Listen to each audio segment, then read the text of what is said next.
এই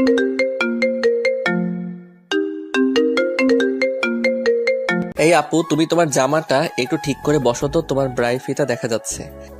একদম চর মেরে সব কয়টা দাঁত ফেলে দিব বলে দিলাম। ফাজিল ছেলে একটা হয়েছিস, তাই না? আরে তুমি আমাকে মারছো কেন? আমি তো ভালো কথাই বললাম। দেখতে পাচ্ছ না এখানে পরিবারের সবাই বসে আছে? হ্যাঁ, আমি সেই জন্যই তো তোকে মারলাম। তুই আমাকে এইখানে এই কথাটা বললি কেন? আমার আড়ালে নিয়ে যেতে পারলি না? আমাকে আড়ালে নিয়ে যেতে পারলি না? তোর কি লজ্জা শরম কিছুই নেই? যাক বাবা, ভালো কথা বলতে গিয়েও আমাকে মার খেতে হলো। এখন আর কি করব? এই কথাটা বিড়বিড় করে বলতে বলতে নীল সেখান থেকে উঠে চলে গেল। নিজের রুমে গিয়ে ড্রেসিং টেবিলের আয়নার সামনে দাঁড়িয়ে নীল দেখতে পেল তার গালে হাতের 5টা আঙ্গুলের ছাপ স্পষ্ট হয়ে আছে। তখনই তার মা সেই রুমে আসলো আর এমন অবস্থা দেখে বলতে লাগলো, কে মেরেছে তোকে? কার এত বড় সাহস? 5টা আঙুলের ছাপ গালেতে স্পষ্ট বোঝা যাচ্ছে, বল আমাকে। না মা, সেরকম কিছুই হয়নি। আমি একটু বের হব, আমার বন্ধুর সঙ্গে এক জায়গায় যাওয়ার আছে। কথাটা বলেই নীল রুম থেকে বের হয়ে চলে যায়। তারপর রাতের বেলা বাড়িতে ফিরে আসে। সেদিন বাড়িতে আসতেই নীলা তার রুমে আসে আর তাকে বলে, সরি রে, তুই আমাকে ক্ষমা করে দিস। আসলে আমি তোকে এইভাবে মারতে চাইনি। তুই তো জানিস আমার বয়ফ্রেন্ডের সঙ্গে আমার ব্রেকআপ হয়ে গেছে, তাই মেজাজটা একটুও ভালো নেই। আই ডোন্ট মাইন্ড, তুমি এখন আসতে পারো। কেন রে? আমি এখানে থাকলে কোনো সমস্যা আছে নাকি? নাকি এখনই তোর গার্লফ্রেন্ড ফোন করবে? আমি সামনে থাকলে তার সঙ্গে কথা বলতে পারবি না। দেখো আপু, তুমি একদমই ফাইজলামো মার্কা কথাবার্তা বলবে না, কারণ তুমি খুব ভালো করেই জানো যে আমার কোনো গার্লফ্রেন্ড নেই আর প্রেম টেম করি না। কলেজে গিয়ে তো মেয়েদের সঙ্গে ফষ্টি নষ্টি খুব ভালোই করতে পারিস, আবার বলিস প্রেম করিস না। এটাও বিশ্বাস করতে হবে? দেখো, আমি তোমার মতো নই, আজ এর সঙ্গে কাল ওর সঙ্গে প্রেম করে বেড়াবো। দেখো, এত প্রেম করা ভালো নয়। এটা ঠিক আছে যে আমার অনেক মেয়ে বন্ধু আছে, কিন্তু তাই বলে আমি প্রেম টেম কখনোই করিনি। কথাটা বলে শেষ করার আগেই নীল তার গালে ঠাস ঠাস করে আরো 2টা চড় অনুভব করে। কি ব্যাপার, তুমি আবার আমাকে মারলে কেন? সকালবেলা আমাকে মেরে তোমার আপত্তি মিটেনি? আচ্ছা শোন, জীবনটা তো উপভোগ করার জন্য, তাই না? তাহলে প্রেম করব না কেন? প্রেম তো হলো জীবনের একমাত্র উপযোগ্য বিষয়। আমি তোমাকে এসব কথা জিজ্ঞাসা করিনি। আমি বলেছি তুমি আমাকে মেরেছো কেন। অ্যাডভাইস নেওয়া আমি পছন্দ করি না, তুই আমাকে অ্যাডভাইস দিলি তাই মারলাম। আমি কি তোকে প্রেম করার জন্য না করেছি? তোর প্রেম করার ইচ্ছা থাকলে তুমি প্রেম করো, কিন্তু আমাকে কখনো এসব বিষয়ে কোনো কিছু বলবি না। না, আমার মনে হয় আমাকে দিয়ে প্রেম টেম ওইসব কখনো হবে না। কথাটা বলেই নীল নীলাকে কোনো কথা বলার সুযোগ না দিয়ে চুপচাপ রুম থেকে বের হয়ে চলে যায়। এইদিকে নীলা রাগে খটখট করতে থাকে, কারণ কেউ তাকে অ্যাভয়েড করুক এটা সে পছন্দ করে না, আর নীল সেটাই করেছে। নীলা সবসময়ই এই কথাটা চিন্তা করে, পরিবারের সবার চাইতে তার প্রাধান্যটাই বেশি, কারণ সে পরিবারের একমাত্র মেয়ে এবং বড় মেয়ে। কিন্তু নীল কখনোই তাকে তেমন গুরুত্ব দেয় না, পাত্তাও দেয় না, সে তার মতো করেই চলে। এদিকে রাতের বেলা সবাই যখন একসঙ্গে রাতের খাবার খেতে বসলো, তখন নীলকে কোথাও দেখা যাচ্ছে না। সেটা দেখে নীলা নীলার মাকে জিজ্ঞাসা করে, ছোট মা, তোমার ছেলে কোথায়? তোমার ছেলেকে কোথাও দেখতে পাওয়া যাচ্ছে না কেন? সে কি রাতের খাবার খাবে না? সে আমি বলতে পারবো না বাপু। আমি তাকে অনেকক্ষণ খেতে আসার জন্য বলেছি, কিন্তু সে বলল খাবে না। কেন, কি হয়েছে? তোমার ছেলের শরীর খারাপ করেছে নাকি? তা জানি না, কিন্তু দেখলাম চুপচাপ বিছানায় শুয়ে আছে। তখন নীলা আর কোনো কথা না বলে চুপচাপ নিজের খাবারটা খেয়ে নেয়।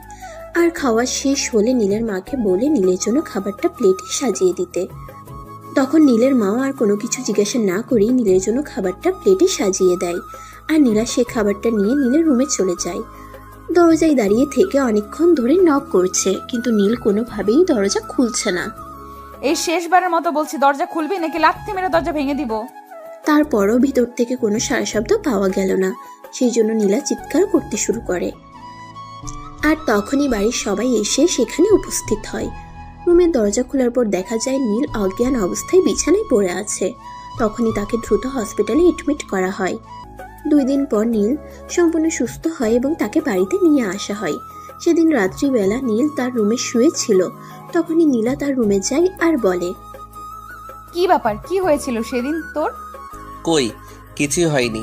আমি একদম সম্পূর্ণ ঠিক ছিলাম। তারপর কিভাবে কি হলো সেটা জানি না। তুই আমার দিকে একবার তাকাতো, আমার দিকে তাকিয়ে বল তোর কি হয়েছে। নীলার কথা শুনে নীল যেই না নীলার দিকে তাকাতে যাবে অমনি তার চক্ষু চড়ক গাছ, কারণ নীলা আজ একটা পাতলা টি শার্ট পরেছে, যার ফলস্বরূপ তার শরীরে বিভিন্ন অংশে স্পষ্ট বোঝা যাচ্ছে।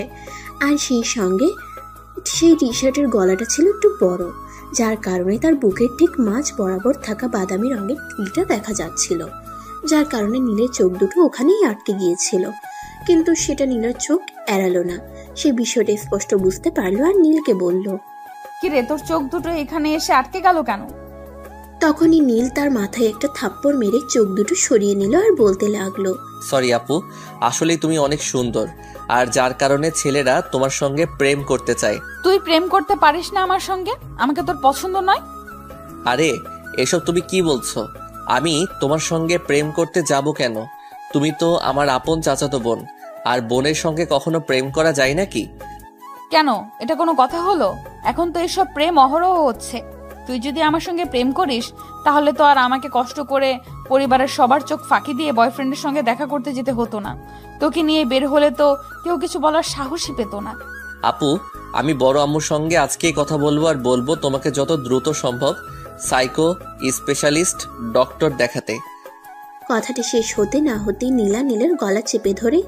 নীলের তখন নিঃশ্বাস নিতে কষ্ট হচ্ছিল, সে কাশছিল, কিন্তু নীলা তারপরও তার গলা ছাড়ছে না।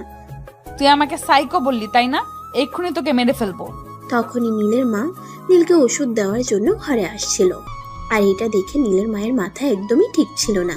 টেনে নীলাকে সরিয়ে নিয়ে একটা থাপ্পড় মেরে বলেন, তোমার এত বড় সাহস কি করে হয় আমার ছেলের গায়ে হাত তোলার? মানছি তুমি পরিবারের বড় মেয়ে, তাই বলে তুমি এইভাবে আমার ছেলেকে মেরে ফেলার চেষ্টা করবে? আমার ছেলেকে সরিয়ে দিয়ে তুমি এই পরিবারের সমস্ত সম্পত্তি ভোগ করতে চাইছো, তাই না? নীলা নীলের গলা এতটাই শক্ত করে চেপে ধরেছিল যে নীলের তখন কথা বলতেও কষ্ট হচ্ছিল, কিন্তু তারপরও সে নিজেকে কোনো রকম সামলে নিয়ে তার মাকে বলে, মা, বিষয়টা ওরকম কিছুই নাই, তুমি একটু ঠান্ডা হও, তুমি প্লিজ এত উত্তেজিত হয়েও না। তোর মাকে সামলাও, তা না হলে কিন্তু খারাপ কিছু হয়ে যাবে। তুই যেটা বলেছিস সেটা আমি হজম করতে পারছি না, আর এখন আবার তোর মা আমার গায়ে হাত তুললো। আজ আসুক তোর মা বাড়িতে, আমি যদি সবকিছু না বলেছি। হ্যাঁ যাও, যা কিছু করতে পারো। আজ আমিও এর একটা হেস্তনেস্ত চাই। আমি আমার ছেলেকে নিয়ে এই বাড়িতে আর থাকবো না, বলে দিলাম। তোমার যেখানে খুশি তুমি সেইখানে চলে যেতে পারো, কিন্তু নীল আমাদের পরিবারের ছেলে, সে কোথাও যাবে না। আর ছোট আব্বু বাড়িতে আসার পরে তুমি সেটা বুঝতে পারবে। কথাটা বলতে বলতে নীলা সেখান থেকে চলে গেল। এদিকে নীলের মা তাকে বলতে লাগে, আজ আমি তোর বাবা বাড়িতে আসলে সব কিছুই বলবো। এই বাড়িতে আর আমি তোকে নিয়ে থাকবো না। মেয়েটার কত বড় সাহস, সে তোকে মেরে ফেলার চেষ্টা করেছে। যদি আমি সময় মতন এখানে না আসতাম তাহলে তো তোকে মেরেই ফেলতো। তখন নীল তার মাকে বোঝানোর চেষ্টা করে আসলে উনি যেটা দেখেছেন সেটা ভুল। নীলা আসলে সেরকম কোনো উদ্দেশ্য নিয়ে এখানে আসেনি। আসলে নীলা মেয়েটা একটু রাগী, কিন্তু অতটাও খারাপ নয়। কিন্তু সে তার মাকে এই বিষয়টা কোনোভাবেই বোঝাতে পারছে না, তাই তার মা তাকে আবারও বলতে থাকে, দেখ, আমি বয়সে বড় এবং আমি তোর মা, সেই কথা সবসময় মাথায় রাখবি। আমার সন্তানের কোথায় ভালো হয় সেটা আমি খুব ভালো করেই জানি। তখন নীল আর কোনো কথা না বলে চুপ হয়ে গেল, কারণ সে ভালোভাবেই বুঝতে পেরেছে এখন তার মাকে যাই কিছু বলা হোক না কেন, কিন্তু তিনি সেটা বুঝবেন না। এদিকে রাতের বেলা যখন নীলের বাবা বাড়িতে আসলো, তখনই তো নীলের মা নীলের বাবাকে সবকিছু বলে। আর সবকিছু শুনে নীলের বাবা বলে, দেখো, নীলাকে আমি খুব ভালো করে চিনি, আমার মনে হয় না নীলা এমন কাজ করতে পারে। তোমার দেখাই ভুল আছে। তার মানে তুমি আমার কোনো কথাই শুনবে না তার মানে? আচ্ছা ঠিক আছে, তবে তোমাকে আমি একটা কথা বলে দিচ্ছি, আমার ছেলের যদি কোনো কিছু হয় তাহলে কিন্তু আমি তোমাকে ছাড়বো না। আচ্ছা ঠিক আছে, সেটা না হয় সময় হলে দেখা যাবে। এখন আমার মাথাটা খেও না, আমাকে একা থাকতে দাও। সারাদিন অফিস করে এসেছি, বুঝতে পেরেছো? নীলের মা তাকে নীলার বাবাকে কিছু বলতে না পেরে সোজা রুম থেকে বের হয়ে বাইরে চলে যান। এরপর কাটতে লাগলো বেশ কয়েকদিন। সেদিন নীল কলেজে যাবে বলে রেডি হচ্ছে, তখনই নীলা সেখানে আসে। এই নীল, আমাদের ড্রাইভারের শরীর খারাপ, সে আমায় আজ দিয়ে আসতে পারবে না। তুই একটু তোর সঙ্গে আমায় নিয়ে যাস তো। সে না পারলে তুমি অন্য কোনো গাড়ি নিয়ে চলে যাওয়ার বন্দোবস্ত করো, কিন্তু আমি তোমাকে দিয়ে আসতে পারবো না। কেন রে ভাই, কি সমস্যা, কি হয়েছে? তুই আমাকে দিয়ে আসতে পারবি না কেন? আমি তোমাকে কেন দিয়ে আসতে পারবো না সেটা আমার চাইতে তুমি খুব ভালো করে জানো। আমি তোমার ভালো করতে চাইলেও তোমার খারাপ হবে, তাই বিপদ থেকে দূরে থাকাই ভালো। কি বললি তুই? আমি তোর কথা বুঝতে পারলাম না। বিপদ থেকে দূরে থাকা ভালো মানে? তুই কি আমাকে বিপদ বলছিস নাকি? তখন নীল কোনো রকমে কথাটা ঘুরিয়ে নিল। সে বলল, না, আমি তোমাকে বিপদ বলতে যাব কেন? যাই হোক, এখন আমার সময় নেই তোমার সঙ্গে কথা বলার, আমি আসছি। নীলা কিছু বলতে চাইছিল, কিন্তু সে আর সেই সুযোগটা পেল না। তার আগে নীল সেখান থেকে বের হয়ে চলে গেল।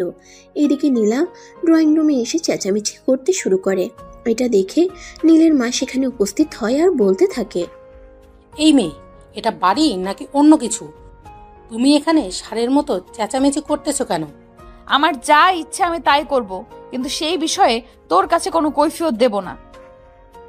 তাই তুমি আমার কাছে কৈফিয়ত চাইতে এসো না। তোমার এত বড় সাহস, তুমি আমার সঙ্গে এইভাবে কথা বলছো? ঠিক আছে, আজ আসুক নীলের বাবা বাড়িতে, তারপরে দেখবো তোমায়। হ্যাঁ, যাও না, তোমার যা ইচ্ছে তুমি তাই করো। বলতে বলতে নীলা সেখান থেকে বের হয়ে চলে যায় আর বাসার সামনে দাঁড়িয়ে অপেক্ষা করে থাকে রিক্সার জন্য। বেশ কিছুক্ষণ দাঁড়িয়ে থাকার পর সে একটা রিক্সা পায়। তারপরে সে রিক্সা করে ভার্সিটিতে চলে যায়। সেদিন বিকালবেলা যখন নীল বাসায় আসে, তখনই নীলা তার রুমে যায়। খুব ফুটানি হয়েছে না তোর? কি বলতে এসেছো সরাসরি বলো। তোমার এত ঘুরিয়ে পেঁচিয়ে কথা শোনার আমার সময় নেই। কেন, বাইরে গার্লফ্রেন্ড অপেক্ষা করছে নাকি যে গার্লফ্রেন্ডের সঙ্গে দেখা করতে যাবি? হ্যাঁ, চিন্তা করছি সেটাই করব, কারণ গতকাল আমাদের কলেজে একটা নতুন মেয়ে অ্যাডমিশন নিয়েছে। মেয়েটাকে দেখতে হেব্বি সুন্দরী, আমার সাথে মানাবে ভালো। নীলা কি জানি মনে করে কোনো উত্তর না দিয়ে সেখান থেকে চলে গেল। নীল সেই বিষয়টাকে গুরুত্ব দেওয়ার প্রয়োজন মনে করলো না। আসলে সে যা বলেছে সত্যি। তাদের কলেজে আজ নতুন একটা মেয়ে অ্যাডমিশন নিয়েছে, আর এই মেয়েটাকে নীলের খুবই পছন্দ হয়েছে। তাই নীল মনে মনে সিদ্ধান্ত নিয়েছে আগামীকাল কলেজে গিয়ে সে এই মেয়েটাকে প্রপোজ করবে। আর তার বাবা মায়ের তার যথেষ্ট ভরসা রয়েছে। তার সিদ্ধান্তের উপর তার বাবা মা কখনোই অমত করবে না। আর তাই পরের দিন সকালবেলায় কলেজে গিয়ে নীল সেই মেয়েটাকে প্রপোজ করে। নিশি ভালোবাসার মানুষকে কিভাবে প্রপোজ করতে হয় সেটা আমি জানি না। ইনফ্যাক্ট কাউকে কখনো ভালোবাসিনি, তাই এত গুছিয়ে কথা বলা আমার পক্ষে সম্ভব নয়। আমি তোমাকে সরাসরি বলছি, তোমাকে প্রথম দেখায় আমি ভালোবেসে ফেলেছি। I love you. দেখো নীল, তোমাকে আমি চিনিও না, জানিও না। এর আগে কখনো তোমার সঙ্গে আমার পরিচয় ছিল না।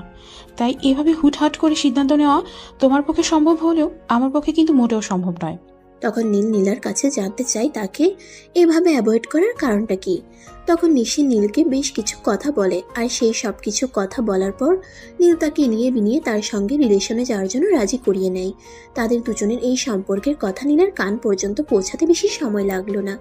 নীলা এই বিষয়টা শোনার সঙ্গে সঙ্গে প্রচণ্ড পরিমাণে ক্ষেপে যায়। তখনই সে এক মুহূর্ত দেরি না করে নীলের বাবাকে সবকিছু খুলে বলে। ঠিক আছে, দেখো আমি বিষয়টি বুঝতে পারছি। দেখো নীলা, নীল তোমার ছোট ভাই, তাই সে চাইলে কারোর সঙ্গে রিলেশন যেতে পারে। ছোট আব্বু, তুমি বাবা হয়ে নিজের ছেলের সম্পর্কে এই কথাগুলো বলছো কি করে? তোমার ছেলে একটা মেয়ের সঙ্গে রিলেশন করে, সেটা কি তোমার জন্য যথেষ্ট অপমানজনক নয়? আরে বাবা, আমি তো এটা বুঝতে পেরেছি না, এখানে অপমানের কি আছে? আসলে আমি কিছু বুঝতে পারছি না, তোমাদের মাথা মুন্ডু কিছু আছে নাকি সেটাও হারিয়ে গেছে। কথাটা বলেই নিজের ছোট আব্বুকে রাগ দেখাতে দেখাতে নীলা সেখান থেকে নিজের রুমে চলে আসে। আর মনে মনে ভাবতে থাকে, যেভাবেই হোক নীলকেই রিলেশন থেকে সরিয়ে আনতেই হবে। কারণ নীলের প্রতি তার লম্বা একটা ক্রাশ আছে। সেটা খুব ভালো করে জানে যে নীল তার আপন চাচাতো ভাই। তার উপর আবার তার চাইতে বয়সে ছোট, কিন্তু তার এসব বিষয়ে বিন্দু মাত্র মাথা ব্যথা নেই। সে বরাবরই এরকম, যখন যে জিনিসটা পছন্দ হয় তখন সেটা তার চাই। তাই তো সেদিন নীল সন্ধ্যাবেলা নিজের রুমে বসে স্টাডি করছিল। এমন সময় নীলা সেখানে প্রবেশ করে আর সঙ্গে সঙ্গে রুমের দরজাটা লাগিয়ে দেয়। সেটা দেখে নীল তাকে বলতে থাকে, কি ব্যাপার আপু, কি হয়েছে? তুমি আমার রুমে এসেছো কেন? এসেছো ভালো কথা, কিন্তু দরজাটা কেন বন্ধ করেছো? চুপ, একটাও কোনো কথা বলবি না। যদি একটাও কথা বলেছিস তাহলে কিন্তু আমি চেঁচামেচি করতে শুরু করব। আরে বাবা, কি হয়েছে? আমি তো সেটাই বুঝতে পারছি না। আর এখানে চেঁচামেচি করার কথা আসছেই বা কোথা থেকে, সেটা বলো। নিশি নামের ওই মেয়েটার সঙ্গে তোর কিসের এত মেলামেশা? তোকে কতবার বলেছি মেয়ে বন্ধুদের সঙ্গে সম্পর্ক রাখবি না। নিশি আমার বন্ধু নয়, সে আমার গার্লফ্রেন্ড, তাকে আমি ভালোবাসি। কথাটা শোনার সঙ্গে সঙ্গে নীলার রাগে আগুন হয়ে নীলকে বলতে থাকে, আর একবার যদি আমি তোর মুখ থেকে কোনো গার্লফ্রেন্ড বা মেয়ে বন্ধুর নাম শুনেছি তাহলে একদম মেরে তক্তা বানিয়ে দিব বলে দিলাম। আরে বাবা, ভার্সিটিতে তোর বয়ফ্রেন্ড থাকতে পারে, তাতে কোনো সমস্যা নেই, কিন্তু আমি একটা গার্লফ্রেন্ড এত কষ্ট করে পাঠালাম আর সেটার দিকে তোমার নজর পড়ে গেল। তখন নীলা বলতে থাকে ওই সব দিকে নজর দেওয়া নীলের কাজ নয়, শুধু তাকে যেটা করতে বলা হয়েছে সে যেন সেটাই করে। আর তাই নীল তখন বলতে থাকে, দেখো, আমি তোমার নিজের টাকায় কেন সম্পত্তি নয় যে তুমি আমাকে সেইভাবে ভোগ করার করবে। আমি একটা মানুষ আর আমার নিজের একটা লাইফ আছে, আর সেখানে আমি কারোর কোনো মতামত গ্রহণ করতে ইচ্ছুক নই। কথাটা শুনে নীলা প্রচন্ড পরিমাণে ক্ষেপে যায় আর নীলকে ঠাস করে একটা চর বসিয়ে বলতে থাকে, একদম পাকা পাকা কথা বলার চেষ্টা করবি না। খুব ভালো করে জানিস এভাবে পাকা পাকা কথা বলা আমার একদমই পছন্দ নয়। আমি তোকে যেটা করতে বলেছি তুই সেটাই করবি। বললাম তো, আমার নিজের একটা লাইফ আছে, সেখানে আমি অন্য কারোর কোনো কথা শুনতে রাজি নই। কথাটা বলার সঙ্গে সঙ্গেই নীলা নীলকে ধাক্কা দিয়ে বিছানার উপরে ফেলে দেয় আর সঙ্গে সঙ্গে তার বুকের উপরে উঠে বসে। তখন নীল চেঁচাতে শুরু করে, আরে এটা তুমি কি করছো? তুমি আমার বুকের উপর উঠে বসে আছো কেন? আমার তো নিঃশ্বাস নিতে কষ্ট হচ্ছে, মনে হয় আমি এক্ষুনি দম বন্ধ হয়ে মারা যাব। তুই এত সহজে মরবি না, তোর মরণ আমার হাতে। তাই আমি যেটা বলেছি তুই সেটাই করো, নয়তো তোর মরণ খুব কাছাকাছি চলে এসেছে। নীল নীলাকে নিজের বুকের উপর থেকে নামানোর জন্য অনেক চেষ্টা করছে, কিন্তু কোনোভাবেই পেরে উঠছে না। নীলা যেন তার বুকের উপর আরো শক্ত করে চেপে বসার চেষ্টা করছে। তাই নীল কোনো রকমে নিজেকে বাঁচানোর চেষ্টা করতে থাকে। শোন, এইভাবে মুচড়ামুচড়ি করে কোনো লাভ হবে না। আমি তোকে যেটা বলেছি তোকে সেটাই করতে হবে। নিশির সঙ্গে তোর কোনো সম্পর্ক রাখা চলবে না। আমি একটা কথা কোনোভাবেই বুঝতে পারছি না, আমি নিশির সঙ্গে সম্পর্ক রাখলাম নাকি রাস্তার কোনো পাগলির সঙ্গে সম্পর্ক রাখলাম, সেটা জেনে তোমার কী লাভ? আর সেই সম্পর্কটা ভাঙানি দিয়ে তোমার কী লাভ? আমার লাভ লসের হিসাব করার কথা আমি তোকে বলিনি। আমি তোকে যেটা করতে বলেছি তোকে সেটাই করতে হবে। তুই নিশির সঙ্গে কোনো সম্পর্ক রাখবি না, এইটাই ফাইনাল। তখনও নীলা নীলের বুকের উপর চেপে বসে আছে। নীল যেন দম বন্ধ হয়ে মারা যাবার উপক্রম শুরু হয়ে গেছে, কারণ নীলার শরীর স্বাস্থ্য মোটামুটি ভালো, আর এদিকে নীলা একদম হ্যাংনা পাতলা একটা ছেলে মানুষ। তাই নীলার ওজন সহ্য করা তার পক্ষে একদমই সম্ভব ছিল না। নীলা আপু, তুমি আমার বুকের উপর থেকে নামবে নাকি আমি আমার আম্মুকে ডাকতে শুরু করব? তখন নীলা তার দিকে নিচে হয়ে ঝুঁকে বলতে থাকে, তোকে আমি কতবার বললাম আমার সঙ্গে বাড়াবাড়ি করে কোনো লাভ হবে না। আমি যেটা করতে বলেছি সেটাই করতে হবে। তখনই নীলের চোখ দুটি আটকে গেল নীলার বুকের মাঝখানে। বুকের ঠিক মাঝ বরাবর অনেক সুন্দর একটা ছোট্ট তিল। তখনই নীল নীলাকে বলে উঠে, আপু, তোমার জামাটা একটু ঠিক করো প্লিজ, তোমার ওই দুটো দেখা যাচ্ছে। তোকে দেখানোর জন্যই তো দেখাচ্ছি, দেখ না কত সুন্দর। ছি আপু, এসব তুমি কি বলছো? আমি তোমার আপন চাচাতো ভাই, আমাকে এসব কথা বলতে তোমার একটু লজ্জা করছে না? এইসব ন্যাকামো আমার কাছে দেখাতে আসিস না তো, কারণ আমি তোকে কখনোই চাচাতো ভাই মনে করি না। একটু দে না আমায় আদর করে। নীল তখন নিজের চোখ দুটো বন্ধ করে নেয় আর চোখের উপর নিজের হাত রেখে বলতে থাকে, আপু প্লিজ, তুমি তোমার জামাটা ঠিক করো। বেশিক্ষণ এইভাবে থাকলে কিন্তু আমি নিজেকে কন্ট্রোলে রাখতে পারবো না, বলে দিলাম। কে বলেছে নিজেকে কন্ট্রোলে রাখতে? আমি তো নিজেই তাকে বলেছি আমায় একটু আদর করে দে, কিন্তু তুই তো নিজেই আমার থেকে দূরে দূরে থাকার চেষ্টা করছিস। কথাটা বলেই নীলা নীলের হাতটা টান দিয়ে একটু তার বুকের কাছে নিয়ে আসে। নীলের হাতটা যখনই নীলার বুকে স্পর্শ করতে যাবে, নীল তখনই কেঁপে উঠে বলে, আরে কি করছো কি তুমি? তখন নীলা নিজেই নীলের হাতটা ধরে তার বুকে চাপ দিয়ে ফিলিংস নিতে শুরু করে। নীল তখন চেষ্টা করা সত্ত্বেও নিজেকে সরিয়ে নিতে পারছিল না, কারণ সে তো একটা ছেলে, আর একটা মেয়ে যদি নিজের থেকে এভাবে তার কাছে এসে ধরা দেয় তাহলে সে কি করবে। নীলা নিজেই নীলকে বিভিন্নভাবে রোমান্টিক স্পর্শ করতে শুরু করে। এদিকে নীল যদিও নিজেকে তখনও কন্ট্রোল করার চেষ্টা করছে, তখনই নীলা তাকে বলে, এই তোর মধ্যে কি পুরুষত্ব বলতে কিছু নেই নাকি? কেন, আমাকে দেখে তোমার হিজড়া মনে হচ্ছে নাকি যে আমার মধ্যে পুরুষত্ব বলতে কিছুই থাকবে না? তোকে আমার যথেষ্ট সন্দেহ মনে হচ্ছে, কারণ তুই যদি সত্যি পুরুষ হতি তাহলে আমি এইভাবে নিজেকে তোর কাছে তুলে দেওয়ার পরেও তুই নিজেকে কোনোভাবে এতটা সেফলি কন্ট্রোল করতে পারতি না। দেখো আপু, এখন কিন্তু সত্যি বাড়াবাড়ি হয়ে যাচ্ছে। তুমি কিন্তু আমার পুরুষত্বে আঘাত এনে কথা বলছো, এখন কিন্তু আমি বিগড়ে যেতে বাধ্য হব। তখন নীলা নীলকে আরেকটু খোঁচা মেরে বলতে থাকে, তুই আর কি করতে পারবি বল? আমি নিজেকে তোর এতটা কাছে এনে দিলাম, তারপরও তুই আমাকে একটু সুখ দেওয়ার চেষ্টা না করে উল্টো আর উল্টোপাল্টা কথা বলছিস, তাহলে তোর কাছে আর কি আশা করা যায়? সেই মুহূর্তে নীল তার শরীরের সমস্ত শক্তি একসঙ্গে করে নীলাকে ধাক্কা দিয়ে নিজের বুকের উপর থেকে সরিয়ে কোনো রকমে সেখান থেকে উঠে দাঁড়ায়। আর যেই না নিজেকে নীলার বাহুবন্ধন থেকে মুক্ত করতে পেরেছে, তখন আর সেখানে এক মুহূর্ত দেরি না করে রুমের দরজা খুলে বাইরে চলে আসে। সে নিচে আর এক মুহূর্ত না থেকে সোজা ছাদে চলে আসে। ছাদের এক পাশে নীল দাঁড়িয়ে ছিল, আর ঠিক কিছুক্ষণের মধ্যেই নীলার সেখানে আগমন হয়। কিরে, রুম থেকে এভাবে পালিয়ে চলে আসলি কেন? তুমি আমার এখানে কি করতে এসেছো? তোমাকে আর কত বলবো তুমি আমার থেকে নিজেকে দূরে রাখার চেষ্টা করো? আমি তো তোর থেকে নিজেকে দূরে রাখতে চাই না, আমি তো তোর কাছাকাছি থাকতে চাই। তুই কেন সেটা বুঝতে পারছিস না? যেখানে তুমি এটা খুব ভালোভাবেই জানো যে তুমি আমার আপন চাচাতো বোন, তারপর আমার চাইতে বয়সে বড়, সবচাইতে গুরুত্বপূর্ণ তুই খুব ভালো করে জানো আমি একটা মেয়ের সঙ্গে রিলেশনে আছি। তখন নীলা বলতে থাকে যেভাবেই হোক ওই মেয়ের সঙ্গে সম্পর্ক নষ্ট করতেই হবে নীলকে, তা না হলে নীলা যেভাবে পারে ওই মেয়ের থেকে নীলকে আলাদা করে নেবেই। আর সেই কথা শুনে নীল বলে, তুমি কেন এরকম করছো আমি সেটাই বুঝতে পারছি না। আমি একটা মেয়ের সঙ্গে সম্পর্কে আছি, আর এটাতে তোমার কি এত সমস্যা? বললাম না আমি তোকে আমার করে পেতে চাই, সেখানে আর কারোর উপস্থিতি থাকুক সেটা আমি চাই না। বললাম না আমি তোকে আমার করে পেতে চাই, সেখানে অন্য কারোর উপস্থিতি থাকুক সেটা আমি কখনোই চাই না। আমার মনে হয় তোমার মাথাটা এবার সত্যি সত্যিই গেছে। তুমি কি বলছো সেটা হয়তো তুমি নিজেই জানো না। আমি তোমার আপন চাচাতো ভাই হই, সেটা তুমি একদমই ভুলে গেছো। কথাটা বলতে দেরি হলো, কিন্তু নীলের গালে ঠাস করে দুটা বসিয়ে দিতে দেরি হলো না। নীল তো বেচারি একদম কেঁদে দেওয়ার মতো অবস্থা। সে কি করবে কিছুই ভেবে পাচ্ছে না। কথা বলতে গেলেই মার খাচ্ছে। এটা কি জাস্ট পসিবল?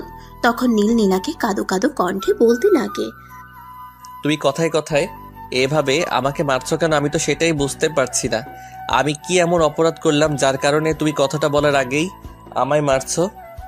তুই আমার সহজ কথাটা বুঝতে পারছিস না। তোকে তো বলেছি ওই নিশি নামের মেয়েটার সঙ্গে তোর সম্পর্ক রাখা চলবে না। She is my love and on of the part of my life, তাই তোমাকে বুঝতে হবে বিষয়টা। ওই মেয়ের মধ্যে কি এমন আছে যেটা আমার মধ্যে নেই? তখন নীল বলতে থাকে, চাচাতো বোন আর প্রেমিকা এই দুটো শব্দের মধ্যে আকাশ পাতাল তফাৎ রয়েছে। বোন শুধু বোনই হয়ে থাকে, আর প্রেমিকা হয় ভালোবাসার মানুষ এবং ভবিষ্যৎ স্ত্রী। কিন্তু নীলা তো সে এক কথার মানুষ, সে তো অন্য কারো কথা শুনবেই না। সে তার মতোই বলে, তুই যদি এই মেয়েটার সঙ্গে নিজের থেকে সম্পর্ক নষ্ট না করিস, তাহলে এর জন্য কি করতে হবে সেটা আমি খুব ভালো করেই জানা আছে। তাই তোকে বেশিক্ষণ ওয়েট করতে হবে না, আমি অল্প সময়ের মধ্যে এই বিষয়টা সমাধান করে দিব। কথাটা বলে নীলা আর সেখানে এক মুহূর্তও দাঁড়ালো না। এরপর কেটে গেল 3 দিন। ইতিমধ্যে নীলা নিশির পরিবার এবং যা কিছু তথ্য জানার প্রয়োজন ছিল সবকিছুই জেনে গেছে। আজ সে নীলকে বাসা থেকে বেরোনোর সময় বলে, আজকের পর আর নিশি বলতে কোনো শব্দ থাকবে না তোর জীবনে, এটা তুই কনফার্ম হয়ে নে। She is real love for my life. তুমি যাই কিছু করো না কেন তাকে আমার জীবন থেকে সরাতে পারবে না, কারণ সে আমায় অনেক বিশ্বাস করে আর ভালোবাসে। হ্যাঁ, আমিও তো সেটাই বলতে চাইছি। আমিও দেখে নিতে চাই তোদের ভালোবাসার কত জোর আছে, যেখানে আমার ভালোবাসার কোনো মূল্য নেই। অতঃপর নীলা বাসা থেকে বের হয়ে সোজা নিশির ঠিকানায় চলে যায়। নিশি তখন কলেজে যাওয়ার জন্য তৈরি হচ্ছিল। এমন সময় কলিং বেলের আওয়াজ শুনে নিশি এসে দরজাটা খুলে দেয়, আর দরজা খুলে দেখে নীলা দাঁড়িয়ে আছে। কিন্তু সে নীলাকে চিনত না, তাই বলে, কে আপনি? কাকে চান? আমি যদি খুব একটা ভুল না করে থাকি তাহলে আপনি নিশি, তাই না? হ্যাঁ, আপনি ঠিক ধরতে পেরেছেন, কিন্তু আমি তো আপনাকে চিনলাম না। ইনফ্যাক্ট আজকের আগে আপনাকে কখনো দেখেছি বলেও মনে হয় না। Please tell me yourself. আমি নীলা, অ্যান্ড নীলের একমাত্র ভালোবাসা। হ্যাঁ, তো আপনি আমার কাছে বলতে এসেছেন কেন? তোর কথা শুনে সত্যি আমি অবাক না হয়ে পারছি না। যেখানে আমি বললাম আমি তোমার বয়ফ্রেন্ড নীলের একমাত্র ভালোবাসা, তারপরেও তুমি এই কথা বলছো। কথাটা শুনেই নিশির পায়ের নিচ থেকে যেন মাটি সরে যাওয়ার মতো অবস্থা। কিন্তু তারপরেও সে নিজেকে কোনো রকমে কন্ট্রোল করে নীলাকে বলে, আপু, আপনি এসব কি বলছেন? আপনার মাথা ঠিক আছে তো? আপনাকে তো দেখে মনে হচ্ছে না আপনি আমাদের বয়সী হন। আপনাকে দেখে আমাদের চাইতে বয়সে একটি বড় বলেই মনে হচ্ছে। কেন? আমি তোমাদের চাইতে বয়সে মারামারি কাউকে ভালোবাসতে পারি না নাকি? আমি তোমার চাইতে দেখতেও সুন্দর, কোনটা বলো? না মানে আপনাকে সেরকম কিছু বলিনি, কিন্তু নীল আমার ক্লাসমেট আর সে আমাকে ভালোবাসে, আমিও তাকে ভালোবাসি, আমাদের দুজনের মধ্যে একটা সম্পর্ক রয়েছে। কথাটা শোনা মাত্রই নীলা শুরু করে তার নাটক। সে নিশিকে দেখানোর জন্য যা যা এভিডেন্স এনেছিল সবগুলো নিশির সামনে পেশ করতে শুরু করে। এগুলো দেখতে দেখতে নিশির একদমই যেন পায়ের নিচ থেকে মাটি সরে চলে যাচ্ছিল।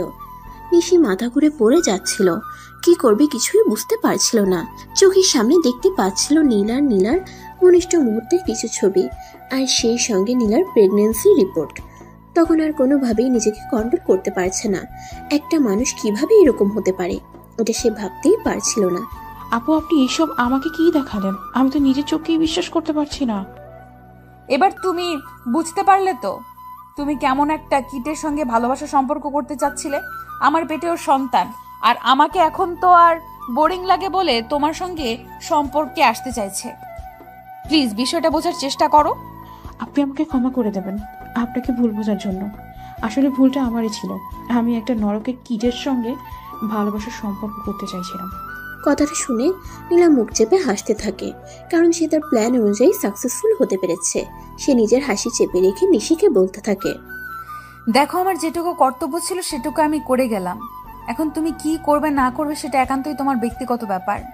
আমি আর তোমাকে এই বিষয়ে কিছুই বলবো না। তুমি আমার বোনের চাইতেও বেশি উপকার করলে, তোমার এই উপকার আমি কোনো দিনও ভুলবো না। নীলা তখন মুখ লুকিয়ে সাফল্যের একটা চরম হাসি দিয়ে সেখান থেকে বিদায় হয়, আর বলতে থাকে, এবার আর আমার ভালোবাসায় কোনো বাধা থাকবে না। সেদিন নীল কলেজে গেল, কিন্তু নিশি আসেনি। নীল সারা কলেজ ক্যাম্পাসে নিশিকে খুঁজলো, কিন্তু নিশিকে কোথাও খুঁজে পেল না। নিশির ফোন নাম্বারে অনেক কল করলো, কিন্তু নিশি তার ফোনটাও পর্যন্ত রিসিভ করলো না। নীল পড়ে গেল মহাচিন্তায়, কি হয়েছে কিছুই বুঝতে পারছে না সে। দেখতে দেখতে কলেজ টাইম শেষ হয়ে গেল, আর নীল বাসায় চলে আসে। বাসায় এসে রুমে বসে বসে কান্না করছে। তখনই তার মা সেখানে এসে উপস্থিত হয়। কি ব্যাপার নীল, কি হয়েছে তোমার? তুমি এখানে এভাবে বসে বসে কান্না করছো কেন? তখন নীল তার মাকে সমস্ত বিষয়টা খুলে বলে। তার মা তখন কিছু ভাবতে পারছিল না, কারণ তিনি নিজেও জানতেন নিশি তার ছেলেকে প্রচন্ড পরিমাণে ভালোবাসে। কিন্তু হঠাৎ কি হয়ে গেল যে কারণে নিশি ফোনটাই পর্যন্ত রিসিভ করছে না। তখন তার মা তাকে বলে, এই পাগল ছেলে, এর জন্য কান্না করতে হবে নাকি? হয়তো কোনো সমস্যা হয়েছে, একটু পর দেখবে সে নিজেই তোমাকে ফোন করে নেবে। মা, তুমি বুঝতে পারছো না বিষয়টা? আমি সেই সকাল থেকে নিশির নাম্বারে ফোন দিয়ে যাচ্ছি, কিন্তু সে কোনোভাবেই ফোনটা রিসিভ করছে না। আচ্ছা ঠিক আছে, আমি বিষয়টা বুঝতে পেরেছি, কিন্তু তুমি নিজেকে একটু শান্ত করো। একটু শান্ত হয়ে বসে দেখো, কিছুক্ষণ পর হয়তো সব ঠিক হয়ে যেতে পারে।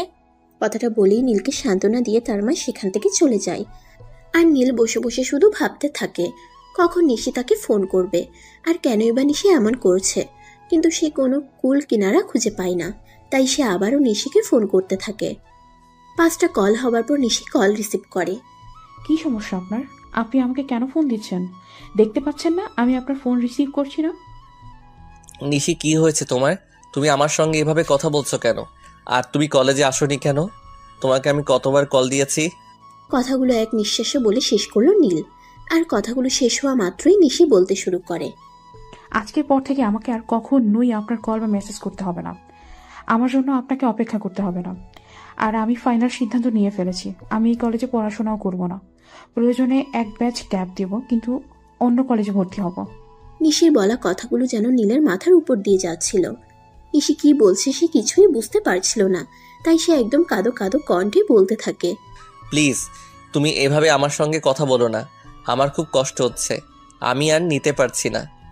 অন্যকে তো কষ্ট খুব ভালোই দিতে পারেন, তাহলে নিজে কষ্ট করতে পারেন না কেন? আচ্ছা, তুমি আমাকে দয়া করে বলবে কি হয়েছে তোমার? তুমি কেন আমার সঙ্গে এরকম ব্যবহার করছো? আর কেনই বা আজ কলেজে আসোনি? আমি আপনাকে অত সব কৈফিয়ত দিতে বাধ্য নই। আপনি আর কখনোই আমাকে কল মেসেজ করবেন না। আচ্ছা ঠিক আছে, করবো না, কিন্তু কি হয়েছে সেটা তো আমায় বলো। আমার কি অপরাধ যার কারণে তুমি এভাবে আমাকে কষ্ট দিচ্ছ? তখন নীলার বলে যাওয়া সবকিছু নিশি তাকে বলে, আর সব শেষে বলে, যে ছেলের চরিত্রের এরকম হতে পারে তার সঙ্গে আমি আর যাই হোক ভালোবাসার মতো পবিত্র সম্পর্কে জড়ানো যায় না। ভালোবাসা পেতে হলে যোগ্যতা লাগে, যা যোগ্যতা লাগে যা আপনার মধ্যে নেই। কথাটা বলে সঙ্গে সঙ্গে নিশি ফোনটা কেটে দেয় এবং নীলের নাম্বারটা ব্লক করে দেয়। সেই সব কথা শুনে নীলার মাথায় যেন আকাশ ভেঙে পড়েছে। নীলা কেন এমন করছে সে কিছুতেই বুঝতে পারছে না। তাই সে তার মাকে নিজের রুমে ডাকে এবং সব কিছু খুলে বলে। সবকিছু শুনে তার মা তাকে বলে, ঠিক আছে, আমি বুঝতে পেরেছি বিষয়টা। তুমি নিজেকে একটু শান্ত করো, আমি দেখছি কি করা যায়। সেদিন রাতের বেলা নীলের বাবা বাড়িতে আসলে তার মা তার বাবাকে সবকিছু বলে। আর সবকিছু শোনার পর তার বাবা নীলকে নিজের রুমে ডাকেন এবং বলেন, এসব কি শুনছি? তুমি যা শুনেছ সবকিছু একদম সত্যি। নিশিকে আমি সত্যি ভালোবাসতাম আর তার সঙ্গে আমার ভালো একটা সম্পর্ক ছিল, কিন্তু নীলা আপু কেন এমন করছে আমি তো সেটাই বুঝতে পারছি না। আমার ভালোবাসায় তার ক্ষতি কি? তখন নীলের বাবা নীলকে বলে, তুমি নিজেকে একটু শান্ত করো। এই বিষয়টা আর ব্যক্তিগত নেই, পারিবারিক হয়ে গেছে। তাই পরিবারের সবার সঙ্গে আলোচনা করে সিদ্ধান্ত নিতে হবে। অতঃপর নীল নিজের রুমে চলে যায় আর তার বাবা পরিবারের সবার সাথে বিষয়টি শেয়ার করে। আর সবাই বিষয়টা শোনার পর নীলাকে ডেকে নেয় সবার সামনে। কি ব্যাপার, কারোর কোনো সমস্যা হয়েছে নাকি? সবাই এখানে কেন? প্রশ্নটা তো আমাদের করার কথা, কারণ তোমার জন্য সবাইকে এভাবে একত্রিত হতে হবে, এটা তো আমাদের কল্পনাও তো ছিল না। কি বলবে তাড়াতাড়ি বলে ফেলো তো, আমার হাতে এতই সময় নেই। নীলা, তোমার কি মনে হচ্ছে না তুমি একটু বেশি বেয়াদব হয়ে যাচ্ছ? গুরুজনদের সাথে এভাবে বেয়াদবি করে কথা বলতে হয় না। এই শিক্ষা কি আমরা তোমায় দেইনি? ঠিক আছে, আই এম সরি ছোট আব্বু, কিন্তু কি হয়েছে? কেন তোমরা সবাই এইখানে, আর আমাকে এবার কেন ডাকলে? তখন নীলের বাবা সবটা বলে আর সবকিছু শুনে নীলা বলে, তোমরা যা শুনেছ একদমই সত্যি। আমি নীলকে ভালোবাসি, আর ওকে আমি অনেকবার এই বিষয়টা বোঝানোর চেষ্টা করেছি, কিন্তু সে আমার কথার কোনো তোয়াক্কা না করে ওই মেয়েটার সঙ্গে সম্পর্কে যাবার সাহস দেখিয়েছে। আমি কি করে বসে বসে আঙুল চুষবো নাকি? কথাটা শুনে নীলের বাবা নীলের দিকে তাকায় আর তারপর নীলকে বলে, তুমি যেহেতু এই বিষয়টা জানতে, তাহলে এতদিন আমাদের সঙ্গে বিষয়টা শেয়ার করনি কেন? বাবা, আমি তো আপুকে সবটা বলেছি যে আমি অন্য একজনকে ভালোবাসি। তারপর পরিবারের সঙ্গে শেয়ার করার কি আছে এখানে? আচ্ছা, আমরা এখন কি করতে পারি সেটা তোমরাই বলো। বাবার এমন কথা শুনে নীল একটু রেগে যায় আর তার বাবাকে বলে, তোমরা সবকিছু শোনার পর এমন কথা বলছো কি করে, যেখানে নীলা আপু আমার এত বড় একটা ক্ষতি করেছে, তারপরও তোমরা বলছো তোমাদের কিছুই করার নেই? কি আর করবে? কেউ যদি কিছু করে তাহলে আমি যেটা বলেছি সেটাই করতে হবে, এর অন্যথা কিছুই হবে না এই বাড়িতে। তুমি কে গো যার কথা এই বাড়িতে সবকিছু হতে হবে? তখন নীলা সেখান থেকে নীলের সামনে গিয়ে দাঁড়িয়ে তার কানের কাছে মুখ নিয়ে বলতে থাকে, সবার সামনেই দেখিয়ে দিতে হবে নাকি বিয়েটা হওয়া পর্যন্ত অপেক্ষা করবি? তুই চাইছোটা কি বলবে? আমি তো তোকে ছাড়া আর কিছুই চাই না।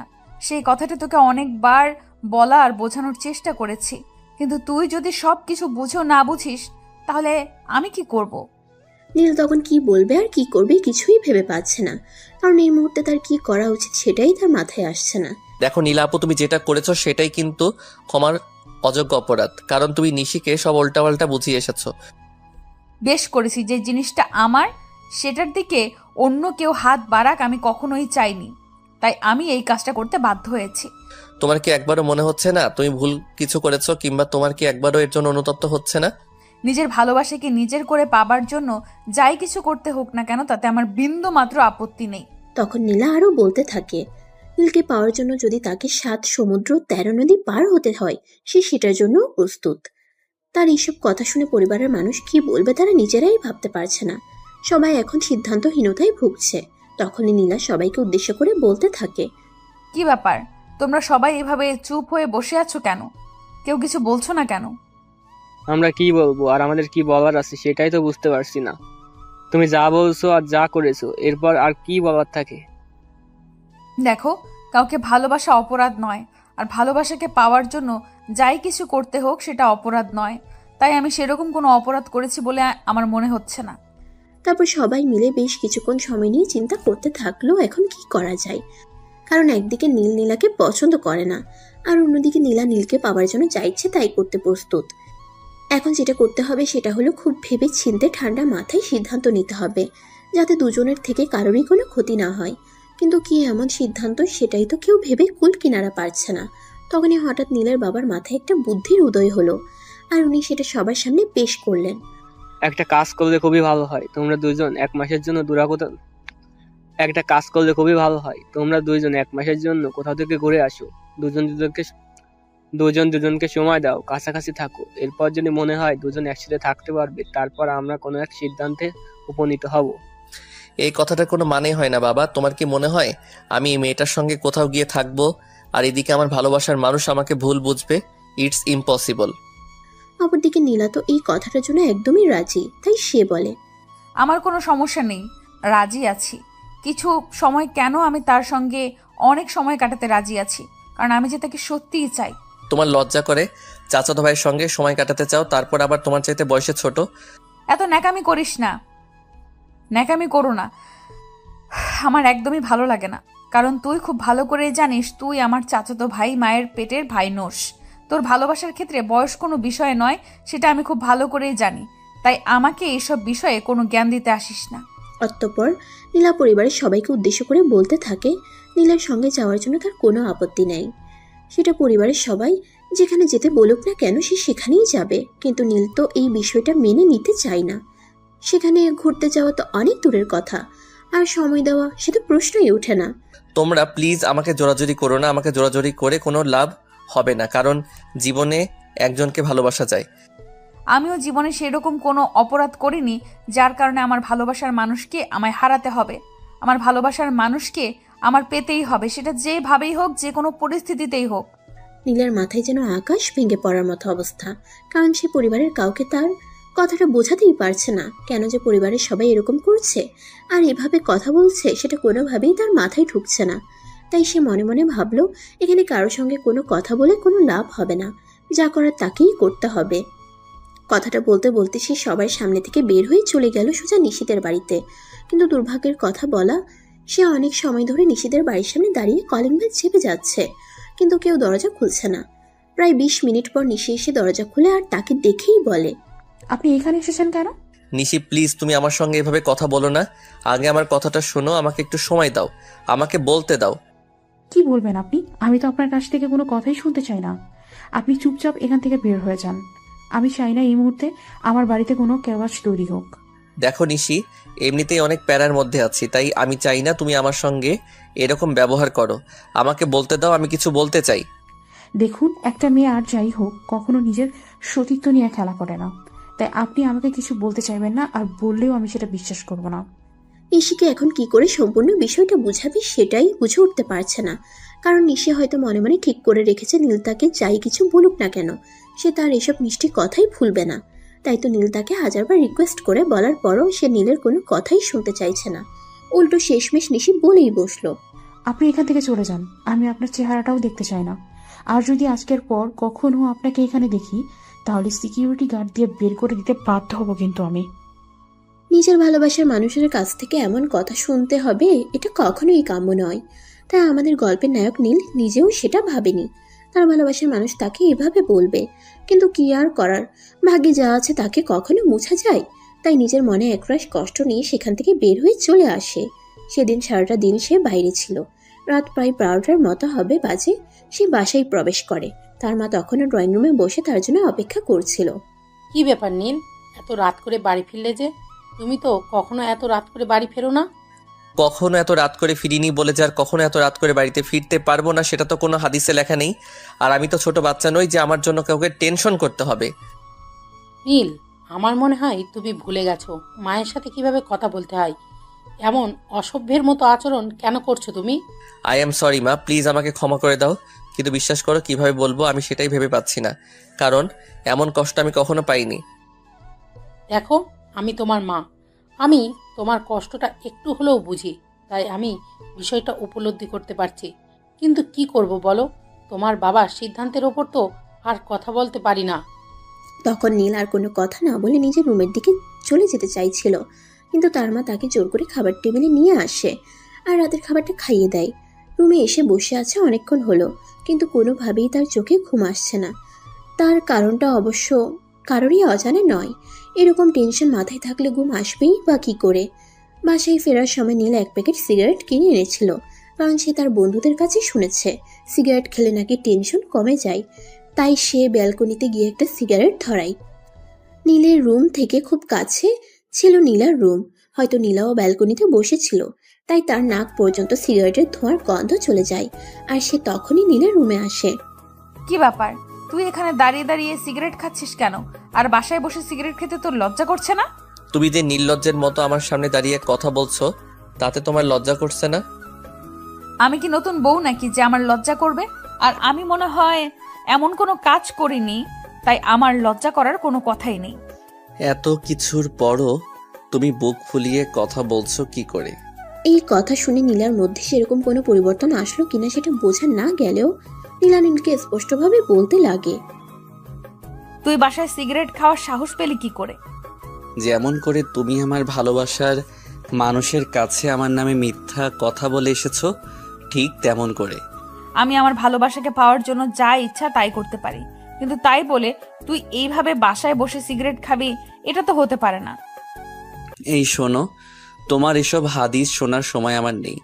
তুমি এখান থেকে যাও তো, আমি তোমার কোনো কথাই শুনতে চাই না। এই মুহূর্তে এখান থেকে বিদায় হও, আমাকে আমার মতো থাকতে দাও। যদি বলি যাব না তাহলে কি করবি? আর যদি বলি তোর ভালোবাসা পেতে মন চাইছে, একটু ভালোবাসা পেতে তোর কাছে এসেছি।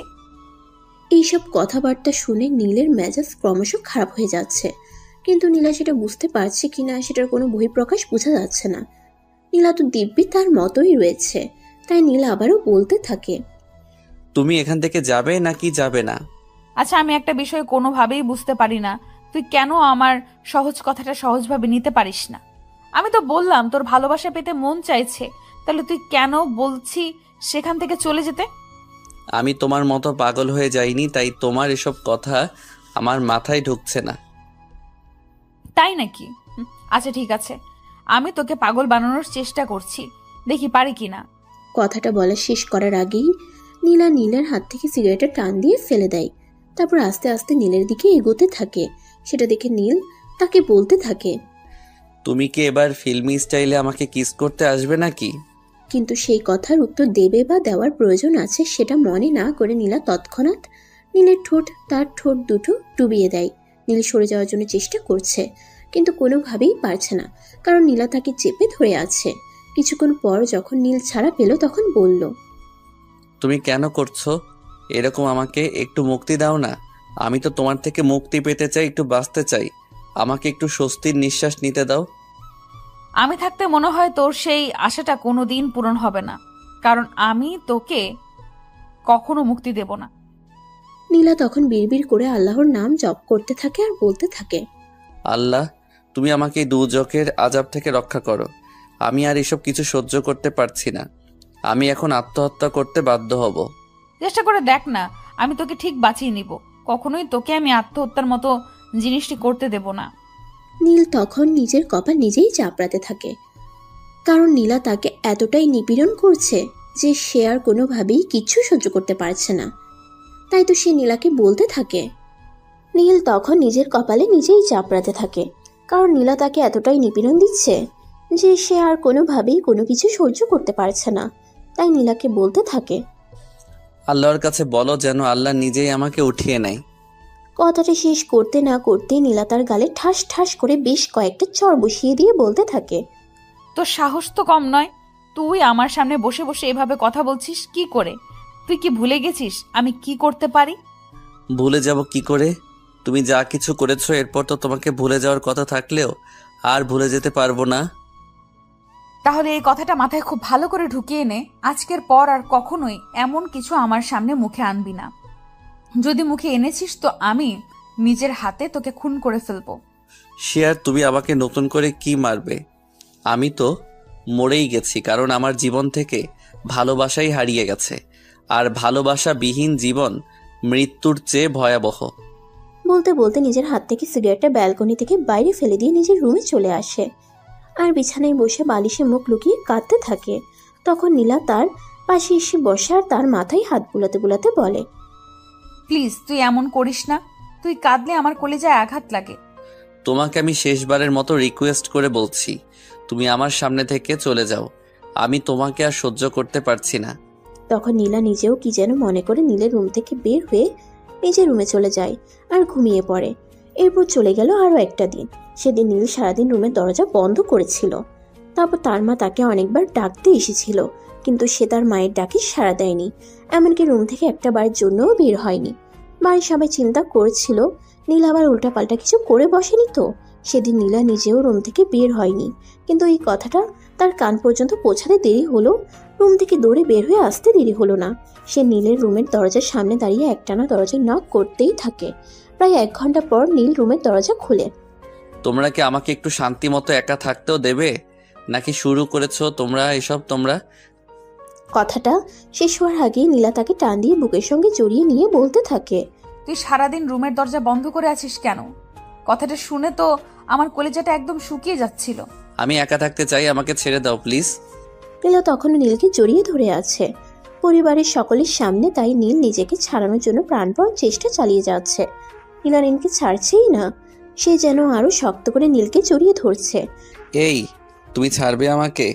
এখানে পরিবারের সবাই রয়েছে, সবাই আমাদের দিকে তাকিয়ে আছে। তোমার কি একটু লজ্জা করছে না? না, আমার লজ্জা করছে না, কারণ আমি তোকে সারা দিন দেখতে পাইনি। তারপর আবার যখন শুনলাম তুই রুম থেকে বের হচ্ছিস না, তখন আমার মাথায় একদমই ঠিক ছিল না। যখন দুজনের মাঝে এইসব কিছু নিয়ে কথাবার্তা হচ্ছিল, তখন পরিবারের সবাই সেখান থেকে চলে যায়। তারপর দুজনে সেখানে কথা বলতে থাকে। আচ্ছা, তুই আমাকে কবে বুঝবি সেটা বলতো। তোমাকে বোঝার কোনো ইচ্ছে আমার নেই, তুমি এক্ষুনি এখান থেকে চলে যাও। কথাটা বলে নীল নীলাকে ধাক্কা দিয়ে সেখান থেকে সরিয়ে দেয়, আর সঙ্গে সঙ্গে রুমের দরজাটা আবারও বন্ধ করে ফেলে, আর রুমে বসে একা একা শুয়ে থাকে। এদিকে নীলা নিজের রুমে গিয়ে কান্না করতে থাকে। কেন নীল তার সঙ্গে এরকম করছে সে এটা কোনোভাবেই মেনে নিতে পারছে না।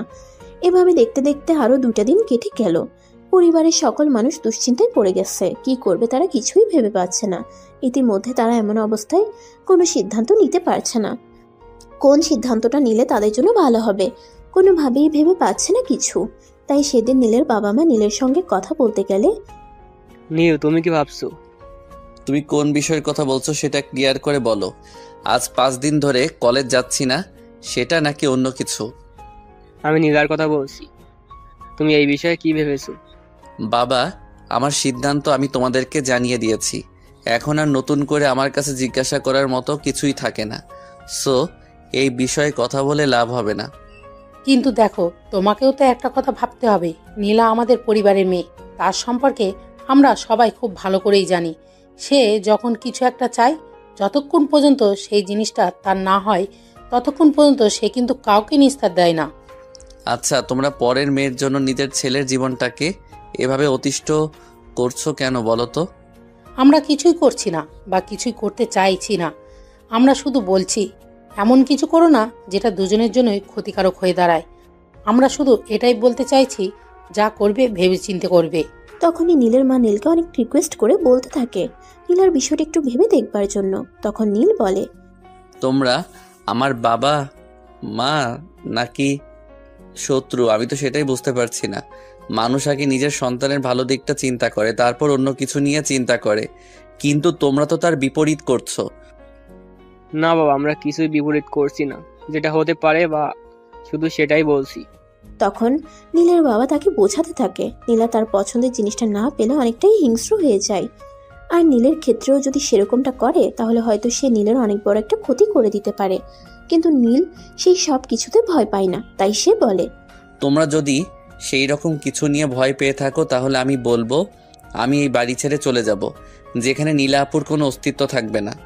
তাহলে তো আমাকে বলতেই হবে, তুমি এখনো সেই ছোটই রয়ে গেছো, তোমার মধ্যে জ্ঞান বুদ্ধি বলতে কোনো কিছুই উদয় হয়নি।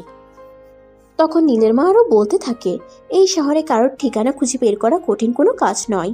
নীল যেখানেই থাক না কেন, নীলার যদি মনে জেদ উঠে তাহলে সে যেখান থেকেই পাক খুঁজে বের করে তার ক্ষতি করবেই। তাই নীলের বাবা মা তাকে অনেক করে বুঝিয়ে বলে, তোমার ভালোর জন্যই বলছি, তুমি নীলাকে অ্যাকসেপ্ট করে নাও। তোমরা আমার কোন ভালোটার কথা বলছো? আমি কিন্তু সত্যি বুঝতেই পারছি না। নীলা আপুকে অ্যাকসেপ্ট করলে আমার কোন ভালোটা হবে? দেখো, আমি তোমার বাবা, আমি এত কিছু বুঝি না। জাস্ট এইটুকু তোমাকে বলতে চাই, তুমি নীলাকে মেনে নিবে এবং আগামীকাল তাকে নিয়ে এক জায়গায় ঘুরতে যাবে। সেখানে তোমরা 1 মাস থাকবে। 1 মাস থাকার পর যদি তোমাদের দুজনের মনে হয় যে তোমরা দুজন সারা জীবন একসাথে থাকতে পারবে, তাহলে তোমাদের একসঙ্গে রাখার সিদ্ধান্ত আমরা নিব। আর যদি না পারো তাহলে হয়তো আমাদের অন্য কিছু ভেবে দেখতে হবে। তাহলে এখনই সেটা করো, কারণ আমি এই মেয়ের সঙ্গে আর যাই হোক একসঙ্গে থাকতে পারবো না। কিন্তু তার বাবা মার কথায় কোনো পাত্তা না দিয়ে তাকে বলে আগামীকালকে তাকে 1 মাসের জন্য নীলাকে নিয়ে বাইরে যেতে হবে। কি আর করা, বেচারি নীলা একদম নিরুপায় হয়ে পড়েছে। তার হাতে আর কিছুই করার নেই। এখন তার বাবা মা তাকে যেটা বলেছে সেটাই করতে হবে, তাই সে বাধ্য হয়ে রাজি হয়। পরের দিন সকাল হতে না হতেই নীলা একদম ব্যাগপত্র গুছিয়ে রেডি হয়ে বসে আছে কখন নীল তাকে নিয়ে বের হবে। কিন্তু এদিকে নীল রুমের মধ্যে বসে বসে কান্না করছে। তখনই নীলার মা সেই রুমে আসে। কি ব্যাপার নীল, কি হয়েছে? তুমি এভাবে বসে বসে কান্না করছো কেন? প্লিজ বড় মা, তুমি আমাকে বাঁচাও। আমি তোমার মেয়েকে নিয়ে থাকতে পারবো না। তাছাড়া তোমার মেয়ে আমার আপন চাচাতো বোন। আমি যদি তাকে বিয়ে করি, সমাজের মানুষ আমায় কি বলবে? দেখো বাবা, আমি তো এই বিষয়ে কিছু বলতে পারবো না, সেটা তুমি খুব ভালো করেই জানো। কারণ তুমি তো জানোই আমার মেয়ে সম্পর্কে। আমার মেয়ে কখনোই আমার কোনো কথা শোনে না। নীলের যেন তখন চিৎকার করে কান্না করতে ইচ্ছে করছিল, কিন্তু কি করবে, কিছুই তো করার নেই। সবই ভাগ্যের পরিহাস। তাই সে বাধ্য হয়ে রেডি হয়ে নিল, আর তার মা তার কাপড় চোপড় সব গুছিয়ে দিল। যাওয়ার সময় তার বাবা তার হাতে মোটা অঙ্কের একটা টাকার বান্ডেল ধরিয়ে দিয়ে বলল, এটা নিয়ে যাও, তোমাদের যেভাবে ইচ্ছে সেভাবে এনজয় করো। আর যদি টাকার প্রয়োজন হয় তাহলে একবার শুধু আমায় ফোন করো, যত টাকা লাগবে আমি পাঠিয়ে দিব। বাবা, আমি তোমাদেরকে এখনো রিকোয়েস্ট করে বলছি, প্লিজ তোমরা তোমাদের সিদ্ধান্ত থেকে পিছপা হও। তুই হাসি মুখে সবার থেকে বিদায় নিবি, নাকি বিদায় নেওয়ার সময় আরো 2-4টা খাওয়ার ইচ্ছে রয়েছে তোর? নীল তখন একদম নিরুপায়, তার কিছু বলার বা করার কোনোটাই নেই। বাধ্য হয়ে সবার থেকে বিদায় নিয়ে সে নীলাকে নিয়ে বাসা থেকে বের হয়। কোথায় যাবে কিছুই জানে না, গাড়িতে চুপচাপ বসে আছে। নীলা গাড়ি ড্রাইভ করছিল, তখনই হঠাৎ নীলা বলে, কি রে, এইভাবে চুপচাপ বসে আছিস কেন? আমার সঙ্গে কিছু গল্প কর। আমার কি একা একা বসে থাকতে ভালো লাগছে নাকি? তুমি কেন করলে আমার সঙ্গে এরকমটা? আমি তো কখনো তোমার কোনো ক্ষতি করিনি। তুমি যদি সম্পত্তি চাও তাহলে আমি আমার ভাগের সমস্ত সম্পত্তি তোমায় দিয়ে দেব, কিন্তু তার বিনিময়ে তুমি আমায় মুক্তি দাও। কেন, তোর বাবার চাইতে আমার বাবার কি সম্পত্তি কম আছে নাকি, যে সম্পত্তির জন্য তোমার সঙ্গে আমাকে এইসব করতে হবে? তাহলে তুমি কেন করছো আমার সঙ্গে এরকম? কেন আমার জীবনটাকে নরকে পরিণত করে দিচ্ছ? কারণ তোকে আমি চাই। এখন এইসব প্যাচাল বাদ দিয়ে একটু রোমান্টিক হয়ে কথা বলতো আমার সঙ্গে। এসব আনরোমান্টিকতা আমার একদমই ভালো লাগছে না। আর আমার একটু কাছে এসে বস না। কিন্তু নীলা এইসব কথা শুনে নীলের একদমই ভালো লাগছে না, কারণ সে নিশিকে সত্যিই ভালোবেসে ফেলেছিল। সে নিশিকে নিজের করে পেতে চাইতো, কিন্তু এভাবে নীলার জন্য তার ভালোবাসাকে হারাতে হবে সেটা সে ভাবতে পারেনি। তাই সে চুপচাপ হয়েই বসে আছে। তাই আবারও নীলা বলতে থাকে, কিরে, তুই এখনো ওখানে বসে আছিস কেন? আমি তোকে কি বললাম? আমি এখানেই ঠিক আছি। তুমি গাড়ি চালাও না, পাশে গিয়ে বসলে তোমার গাড়ি চালাতে সমস্যা হবে, তারপর অ্যাক্সিডেন্ট হতে পারে। আমি কি কাঁচা ড্রাইভার নাকি যে গাড়ি চালাতে সমস্যা হবে? তুই আমার পাশে এসে বস না। কিন্তু নীল সেটা করলো না। আর তখনই হঠাৎ তার মনে একটা প্রশ্নের উদয় হলো, তারা যাচ্ছে কোথায়? নীলা তো এই বিষয়ে তাকে কিছুই বলেনি। তাই সে নীলাকে প্রশ্ন করে, আমরা কোথায় যাচ্ছি? তোর কোথায় যাওয়ার ইচ্ছে, পাহাড় নাকি সমুদ্র? নিশির কাছে। আর যদি একবারও আমার সামনে এই নাম উচ্চারণ করেছিস তাহলে কিন্তু তোকে এখানেই মেরে পুঁতে ফেলে রাখবো, বলে দিলাম। এই নামটা আমি জাস্ট সহ্য করতে পারি না। এই নামটাকে তোর জীবন থেকে মুছে দেওয়ার জন্য আমি এত কিছু করছি, আর তারপরেও তুই বারবার এই এক কথাই বলছিস। Yes, I still love she. তোর ভালোবাসার খেতায় আগুন।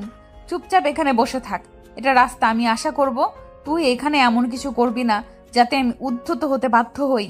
তখন নীলার কোনো কথা না বলে চুপচাপ গাড়িতে বসে রইল। তাদের গাড়িটা চলতে শুরু করলো। নীল তার 2 চোখ বন্ধ করে রয়েছে, কারণ তার প্রকৃতি দেখার ইচ্ছেটাই মরে গেছে। চোখ বন্ধ করে রাখতে রাখতে হয়তো সে ঘুমিয়েই গেছিল। আর এদিকে নীলা একা একা বোরিং ফিল করছিল, তাই সে নীলকে হাতে ধাক্কা দিয়ে ডাক দেয়, কিরে, আর কত ঘুমাবি? এবার তো চোখ খোল। তুমি তোমার মতো করে গাড়ি চালাও না, আমাকে বিরক্ত করছো কেন? আমার এসব ভালো লাগছে না জাস্ট। কথাটা বলি নীল আর একটু সরে গিয়ে তার মতো করে চোখ বন্ধ করে রাখতে চাইছিল, কিন্তু নীলা তাকে সেটা করার সুযোগ না দিয়ে গাড়িতে থাকা পানির বোতলের মুখটা খুলে সোজা 1 বোতল পানি নীলের মুখের দিকে ছুঁড়ে দিল। তখনই নীল চোখ খুলে বলতে থাকে, আমি কোনোভাবেই বুঝতে পারছি না এগুলো কোন ধরনের ইয়ার্কি। তুমি কেন এত জ্বালাচ্ছ আমায়? আমাকে কেন একটু শান্তিতে থাকতে দিচ্ছ না? আমি কি ক্ষতি করেছি তোমার? মুখটা বন্ধ করবি তুই? দুপুর গড়িয়ে বিকেল হতে চললো, পেটে ক্ষুধা লেগেছে, রেস্টুরেন্টের সামনেই আছে, খেতে হবে। তুমি খেয়ে এসো, আমার খাওয়ার ইচ্ছে নেই। আমি সকালে যা খেয়েছি এখনো সেগুলি পেটে রয়ে গেছে, তাই আমার আর খেতে হবে না। নীলা তখন বুঝতে পারে এভাবে বলে কাজ হবে না, তাই সে রেস্টুরেন্টের সামনে গাড়িটা থামায় এবং রেস্টুরেন্ট থেকে তাদের খাবার প্রয়োজনীয় সামগ্রীগুলো পার্সেল করে নেয়। তারপর আবার গাড়িতে উঠে গাড়ি স্টার্ট করে। সেটা দেখে নীল বলে, কি ব্যাপার? তুমি না বললে তোমার ক্ষুধা পেয়েছে, তাহলে না খেয়ে চলে আসলে কেন? খাবার ইচ্ছা হয়নি তাই খাইনি। আমি না খেয়ে থাকলে তোর তো কোনো সমস্যা নেই, তাহলে তুই জিজ্ঞাসা করছিস কেন? তুই তোর মতন করে থাক না। হ্যাঁ, সেটাই ভালো। তুমি খাও বা না খাও তাতে আমার কি, আর আমি কেনই বা জিজ্ঞাসা করছি? তারপর নীলার কোনো কথা না বলে চুপচাপ বসে আছে। প্রায় 20 মিনিট পর নীলা একটা নির্জন জায়গায় দেখে গাড়িটা দাঁড় করালো, আর সেটা দেখে নীল বলতে লাগলো, কি হয়েছে? তুমি এখানে আবার গাড়ি দাঁড় করালে কেন? নীলের কথার কোনো উত্তর না দিয়ে নীলা খাবারের প্যাকেট বের করলো এবং খাবারটা মাখাতে শুরু করে। সে এক লোকমা খাবার নীলের মুখের দিকে তুলে ধরে বলে, এই নে, আর রাগ করিস না, খাবারটা খেয়ে নে। বললাম তো আমার খাবার খাওয়ার কোনো ইচ্ছে নেই, আমি খাবো না। তোমার খাবার ইচ্ছা থাকলে খেয়ে নাও। তুই প্লিজ এইভাবে আমার সঙ্গে রাগ করে থাকিস না। তুই যদি এইভাবে আমার সঙ্গে রাগারাগি করিস তাহলে আমি এটা সহ্য করতে পারবো না। তুমি তো আমার জীবন থেকে সব সুখ কেড়ে নিয়েছো, তাহলে আর কি চাও? এখন আর কেন আমি তোমার সাথে সঙ্গে ভালো ব্যবহার করতে যাব সেটা বলতে পারো? তুই খাবারটা খাবি নাকি সেটা বল। কথাটা বলে নীলা নীলের মুখটা চেপে ধরে মুখের ভিতর খাবারটা পুড়ে দেয়। তখন নীলার কোনো কথা না বলে চুপচাপ খাবারটা চিবিয়ে খেতে থাকে। এভাবে দুজনের খাওয়া দাওয়া শেষ হয়। তারপর নীলা আবার গাড়ি চালাতে শুরু করে। তখন নীলা আবার বলে, তুমি এবার তোমাকে এটা বলো যে আমরা কোথায় যাচ্ছি। আমার নানা বাড়িতে যাচ্ছি, মানে সুসং দুর্গাপুর। এখনো বসন্তকাল, এখন তো বসন্তকাল, এখন ওখানে অনেক ঘুরেঘুরি করা যাবে। ওখানে তো কখনো যাসনি, তাই জানিস না। আমার নানা বাড়ির পাশে অনেক সুন্দর সুন্দর পাহাড়, আর ওই যে সোমেশ্বরী নদীর নাম শুনেছিস তো, ওটা রয়েছে। তোকে আরেক কথা বলার ছিল, আমার নানুর বাড়ি কিন্তু সোমেশ্বরী নদীর একদম কাছেই। নীলা কোনো রিসোর্ট বা হোটেলে যাচ্ছে না। সেটা শুনে মনে মনে একটু খুশি হয়, কারণ আর যেই হোক নানার বাড়িতে গিয়ে নীলা হয়তো এসব পাগলামো মার্কা কর্মকাণ্ড করতে পারবে না। তাই সে চুপচাপ বসে আছে। এভাবে দেখতে দেখতে বিকেল প্রায় হয়ে গেল। সুসং দুর্গাপুর এসে পৌঁছতে নীলার নানুর বাড়িটা গ্রামের সাইডে ছিল, আর নীলের বরাবর গ্রাম অনেক পছন্দের জায়গা। যদিও গ্রামে তাদের তেমন কোনো আত্মীয় স্বজন নেই, তাই কখনো ওভাবে গ্রামে যাওয়া হয়ে ওঠে না। এই কি রে, এইভাবে ধ্যানমগ্ন হয়ে বসে বসে কি ভাবছিস? ওই যে সামনেই আমার নানা বাড়ি দেখা যাচ্ছে। কই না তো, কিছুই ভাবছিলাম না। যাই হোক, অবশেষে রাস্তা শেষ হতে চলেছে সেটা জেনে খুব খুশি হলাম। কেন, এতক্ষণ কি তুই আমার সঙ্গে বসে থাকতে বোরিং ফিল করছিলি নাকি? যদিও এই কথাটা একদমই সত্য যে নীল তার সাথে বসে থাকতে খুবই বোরিং ফিল করছিল, কিন্তু এই কথাটা কোনোভাবেই মুখে প্রকাশ করা যাবে না। কারণ এই কথাটা হয়তো এখন মুখে প্রকাশ করলেই নীলা অনেকটা ক্ষেপে যাবে, আর ক্ষেপে গিয়ে সে যা ইচ্ছে তাই করে ফেলতে পারে। তাই নীল কথাটাকে ঘুরিয়ে দিয়ে বলল, আর না, সেরকম কোনো বিষয় নেই। আসলে তুমি তো জানোই যে আমি জার্নি করতে একদমই পছন্দ করি না, তাই আর কি। যাই হোক, দেখতে দেখতে নীলার নানার বাড়ির সামনে এসে গাড়িটা দাঁড়ালো। গ্রামের বাড়ি কিন্তু দেখতে বেশ ঝাঁকঝমকপূর্ণ, বেশ সুন্দর করে পরিপাটি সাজানো গোছানো। দেখলে কেউ বলতেই পারবে না এটা গ্রামের বাড়ি। বাড়ির সামনে দাঁড়াতেই বেশ কিছু ছোট ছোট বাচ্চারা এসে দৌড়ে নীলা আপুকে জড়িয়ে ধরে আর বিভিন্ন কথা বলতে থাকে। আর এদিকে দেখতে দেখতেই নীলা আপুর নানু সেখানে এসে উপস্থিত হয়। তখন নীল ওনাকে সালাম দেয়, কারণ নীল ওনাকে এর আগেও অনেকবার দেখেছেন, তাই ওনাকে দেখে চিনে ফেলেছেন। আসসালামু আলাইকুম নানু, কেমন আছেন? ওয়ালাইকুম আসসালাম ভাই, আলহামদুলিল্লাহ ভালো আছি। তোমার শরীরের কি অবস্থা? আর নীলার কাছে শুনছি তুমি আজ আমাদের এখানে আসছো, সেটা শোনার পর থেকেই আমি তোমাদের জন্য অপেক্ষা করছি। তখন নীল একটু দুষ্টুমি হাসি হেসে বলে, কেন নানা ভাই বাড়িতে নেই নাকি? নানা ভাই এখন আর আগের মতো তোমার খেয়াল রাখতে পারছে না? দূর, এসব ছাড়ো। আসলে তুমি তো খুব ভালো করেই জানো আমার একটা মাত্র মেয়ে, আর তার একটা মাত্র মেয়ে সন্তান। আমার কোনো নাতি নেই, তাই তোমাকে আমি আমার নিজের নাতির মতো স্নেহ করি। আই অ্যাম সো সরি মহারানী, ভুল হয়ে গেছে, আমাকে ক্ষমা করে দেন। আর কখনো এভাবে বলবো না। কথাটা বলতে বলতে সেই নানুকে জড়িয়ে ধরে ভিতরে চলে যায়। আর এদিকে নীলা বাচ্চাদের সঙ্গে কথা বলে তারপর ভিতরে আসে। আর আসতে না আসতেই তার নানু তাকে বলে, নীলা, এবার কিন্তু নিলয়কে নিয়ে অনেক দিন থাকতে হবে আমাদের বাড়িতে। সে আর তোমাকে বলতে হবে না, আমি নিজেই প্ল্যান করে এসেছি। এবার অনেক দিন তোমাদের এখানে থাকবো, তাই তোমাকে এই সব কিছু নিয়ে একটুও চিন্তা করতে হবে না। এখন তুমি আমাকে এইটা বলো যে নানা ভাই কবে বাড়িতে আসছেন? তোমার নানা ভাই তো গেলেন, এই কয়েকদিন হলো, আসতে দেরি হবে। তোমার নানা ভাই বাড়িতে নেই বলে তোমাকে এসব নিয়ে চিন্তা করতে হবে না। তোমার যতদিন ইচ্ছে তুমি ততদিন এখানে থাকতে পারো, কোনো সমস্যা নেই। হ্যাঁ, সে তো আর তোমাকে বলতে হবে না। এখন আমাদের খাবার ব্যবস্থা করো, খুব ক্ষুধা পেয়েছে। আর নীল, তুই আমার সঙ্গে আয়, হাত মুখ ধুবি। কথাটা বলতে বলতে হাত ধরে টানতে টানতে নীলকে ওয়াশরুমে নিয়ে যায়। সেখান থেকে দুজন ফ্রেশ হয়ে তারপর খাবার টেবিলে জয়েন করে। একসঙ্গে খাওয়া দাওয়া শেষ করলে নীল বলে, আমি খুবই টায়ার্ড ফিল করছি, আমাকে একটু রেস্ট নিতে হবে। আমি কোন রুমে থাকবো সেটা একটু বলে দিবে যেন। ওই যে ডান দিক দিয়ে গিয়ে 2 নাম্বারটাতে থাকবে, আর 3 নাম্বারটায় নীলা থাকবে। আরে না বুড়ি, সেটা হবে না। আমি আর নীল দুজনে এক রুমে থাকবো। সে তোদের যেভাবে ইচ্ছা, তোরা সেভাবেই থাক, আমার কোনো সমস্যা নেই। কথাটা বলতে বলতে নীলার নানু সেখান থেকে উঠে চলে যায়। আর এদিকে নীল সেখান থেকে উঠে রুমের দিকে অগ্রসর হতে থাকে। তখন নীলা তার পিছু পিছু রুমে আসে। কিরে, খুব বেশি টায়ার্ড হয়ে পড়েছিস নাকি? আমি কি তোর হাত পা একটু টিপে দেবো? না, সেটার কোনো প্রয়োজন হবে না, আমি ঠিক আছি। একটু ঘুমালে সব ঠিক হয়ে যাবে। তুমি আমায় কোনো বিরক্ত করো না, আমাকে একটু একা থাকতে দাও। সেটা বললে হবে নাকি? আমি তোকে নিয়ে এত দূর এসেছি, তোকে একা থাকতে দেওয়ার জন্য নাকি? আমার সঙ্গে টাইম পাস করবি সেটার জন্যই তো তোকে এখানে নিয়ে এসেছি। কথাটা বলতে বলতে নীলা নীল দুজনেই রুমে প্রবেশ করে। আর নীলার সঙ্গে সঙ্গে রুমের দরজাটা বন্ধ করে দেয়। তখনই সেটা দেখে নীল বলতে থাকে, আরে কি ব্যাপার, তুমি এই দিনের বেলা দরজা কেন বন্ধ করছো? আর এটা নানার বাড়ি, এখানে যে কেউ যে কোনো সময় আসতে পারে, লোকে দেখলে কি বলবে বলো তো? এই শোন, একদম এত কথা বলিস না। এটা আমার নানার বাড়ি, এখানে কখন কি হয় না হয় সেখানে সব কিছু তোর চাইতে আমি খুব ভালো করেই জানি। তাই বলে তুমি দিনের বেলা রুমের দরজা কেন বন্ধ করছো? তুই আর আমি একসঙ্গে রুমে থাকবো, আর তখন যদি সেখানে নানু কাবাবের হাড্ডি হতে চলে আসে? আচ্ছা, আমরা কি হাজবেন্ড ওয়াইফ নাকি যে আমরা দুজন একই রুমে থাকছি আর সেখানে নানু চলে আসলে কোনো সমস্যা হবে? এক চট দিয়ে তোর সব কটা দাঁত ফেলে দিব।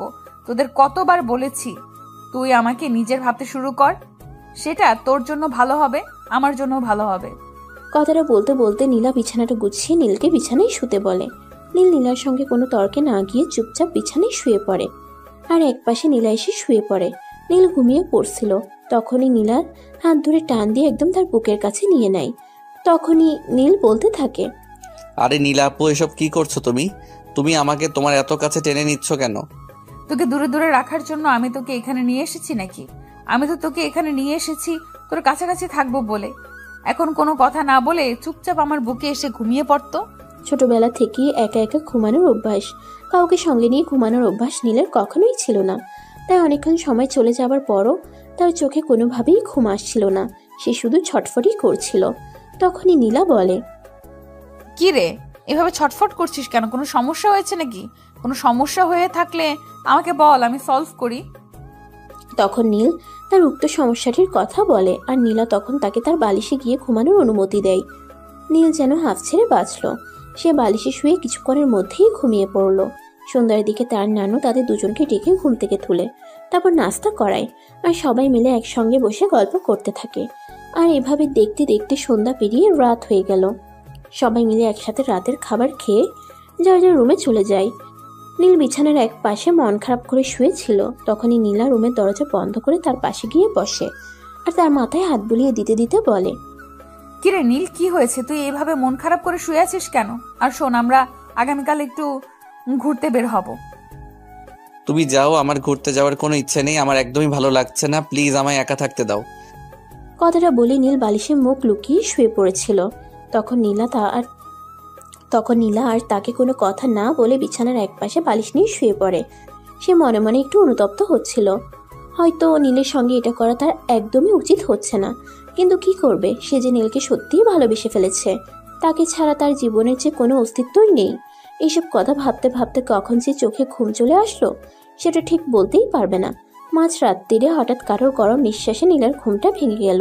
নীলা তখন চোখ খুলে দেখতে পায় নীল তার বুকের উপরে শুয়ে আছে, আর তার একটা হাত নীলার জামার ভিতরে ঢুকে গেছে, যেটা দিয়ে নীল আস্তে আস্তে ওখানে হাত বুলাচ্ছে। হতে পারে সে প্রথমবার কোনো মেয়ে মানুষকে এতটা কাছে পেয়েছে।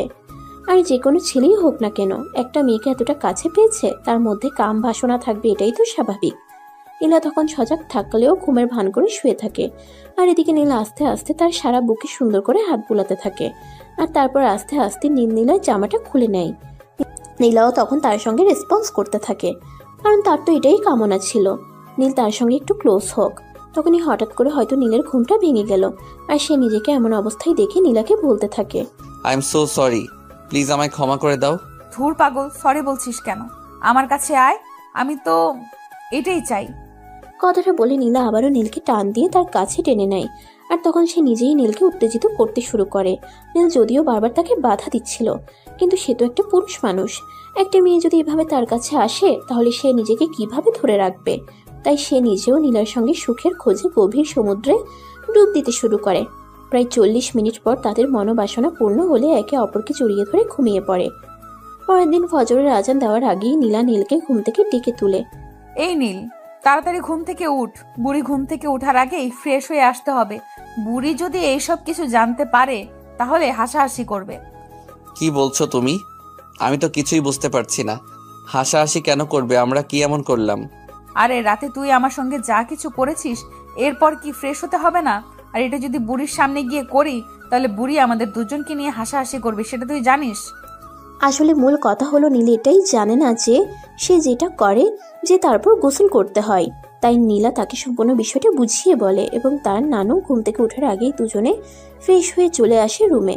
সকালবেলা যখন নীলার নানু দুজনকে নাস্তার টেবিলে ডাকছিল, তখন নীলার চুলগুলো ভেজা দেখে তার নানু বলে, কিরে, আমি তো সবেমাত্র তোদের দুজনকে ঘুম থেকে ডেকে তুললাম, কিন্তু তোর চুলগুলো ভিজা কেন?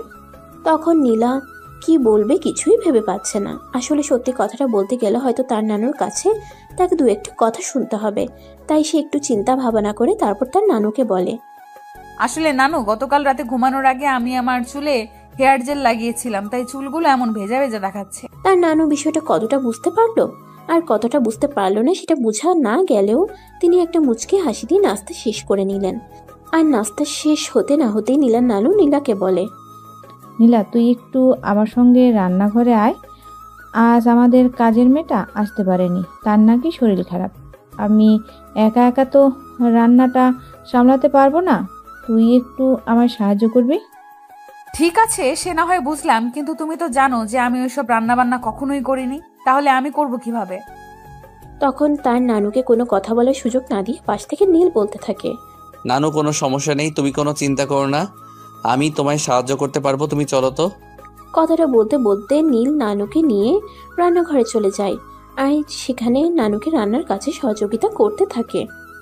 এইভাবে দেখতে দেখতে প্রায় দুপুর হয়ে এলো। তারপর সবাই মিলে একসঙ্গে দুপুরের খাবারটা খেয়ে নিল। বিকেলবেলা নীলা তার নানুকে বলে, নানু, আমি নীলকে নিয়ে একটু বেড়াচ্ছি, ওই পাহাড়ের দিকে একটু ঘুরতে যাব, আর ফিরতে হয়তো রাত হয়ে যাবে। তখন নীলার নানু তাকে বলে, ঘুরতে যাওয়া ভালো কথা, কিন্তু তাই বলে এটা গ্রামের বাড়ি, এখানে রাত করা ভালো কথা নয়।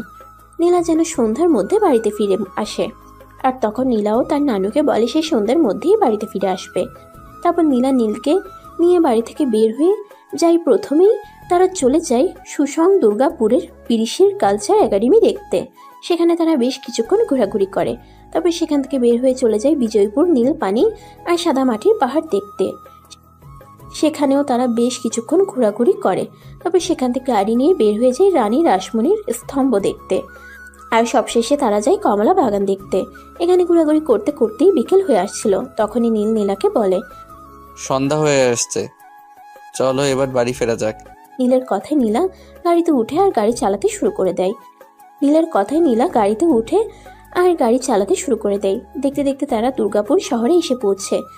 সেখানে একটা ফুচকার দোকান দেখে নীলা গাড়িটা দাঁড় করায়। নীলকে গাড়ি থেকে নামতে বলে। নীল, গাড়ি থেকে নাম, ওই একটা ফুচকার দোকান, ওখান থেকে 2 প্লেট ফুচকা খাওয়া যাক। না, আমার আসলে ওইসব ফুচকা খাওয়ার কোনো ইচ্ছাই নেই, তুমি খেলে খেতে পারো। তুই নামবি নাকি? এখানে ভরা রাস্তার মধ্যে আমি আমার রূপ দেখাতে শুরু করব। তখন নীল বুঝতে পারে যে সে যদি নীলার কথা না শুনে তাহলে হয়তো নীলা রেগে গিয়ে এখানেই উল্টাপাল্টা কিছু করে। বুঝতে পারে, তাই সে সেটা করবার সুযোগ না দিয়ে গাড়ি থেকে নেমে আসে আর নীলার সঙ্গে ফুচকায় জয়েন করে।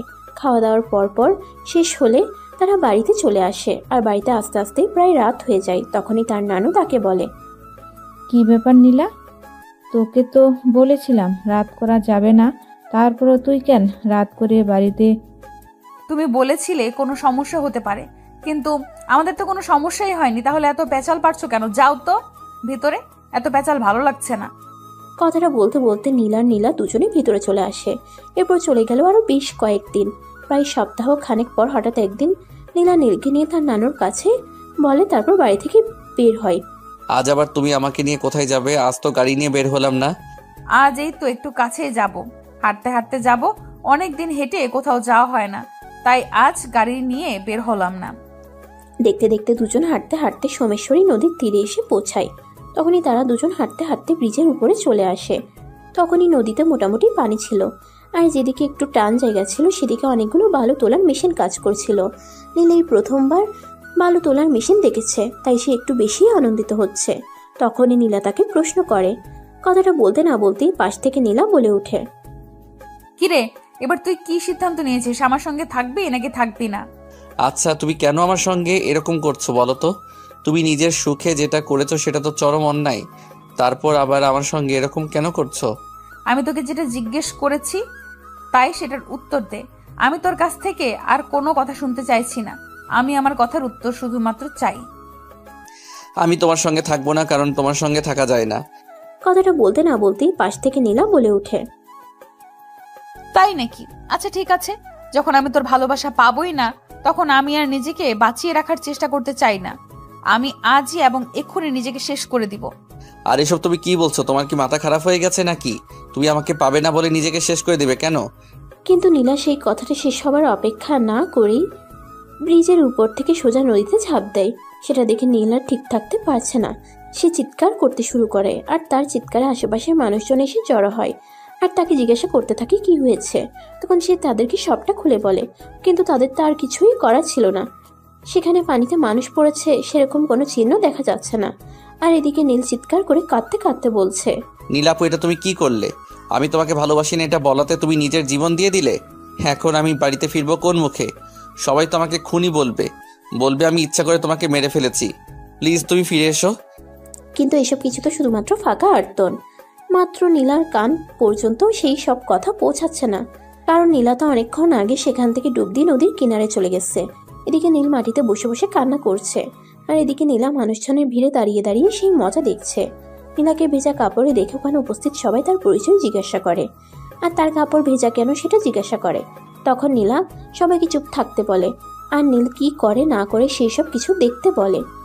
নীল তো এদিকে চিৎকার করেই চলেছে, নীলা প্লিজ তুমি একবার ফিরে এসো, আমি তোমাকে অ্যাকসেপ্ট করে নেব, আর কখনো তোমার সঙ্গে ওভাবে কথা বলবো না, কিন্তু তুমি আমাকে খুনি বানিয়ে দিও না। তখন নীলা নীলের মাথায় হাত রেখে পিছন থেকে বলতে থাকে, কি ব্যাপার খোকা, কি হয়েছে? তুমি এভাবে কাঁদছো কেন? আমার আপন চাচাতো বোন নীলা আপু আমাকে ভালোবাসতো, কিন্তু আমি অন্য একজনকে ভালোবাসতাম।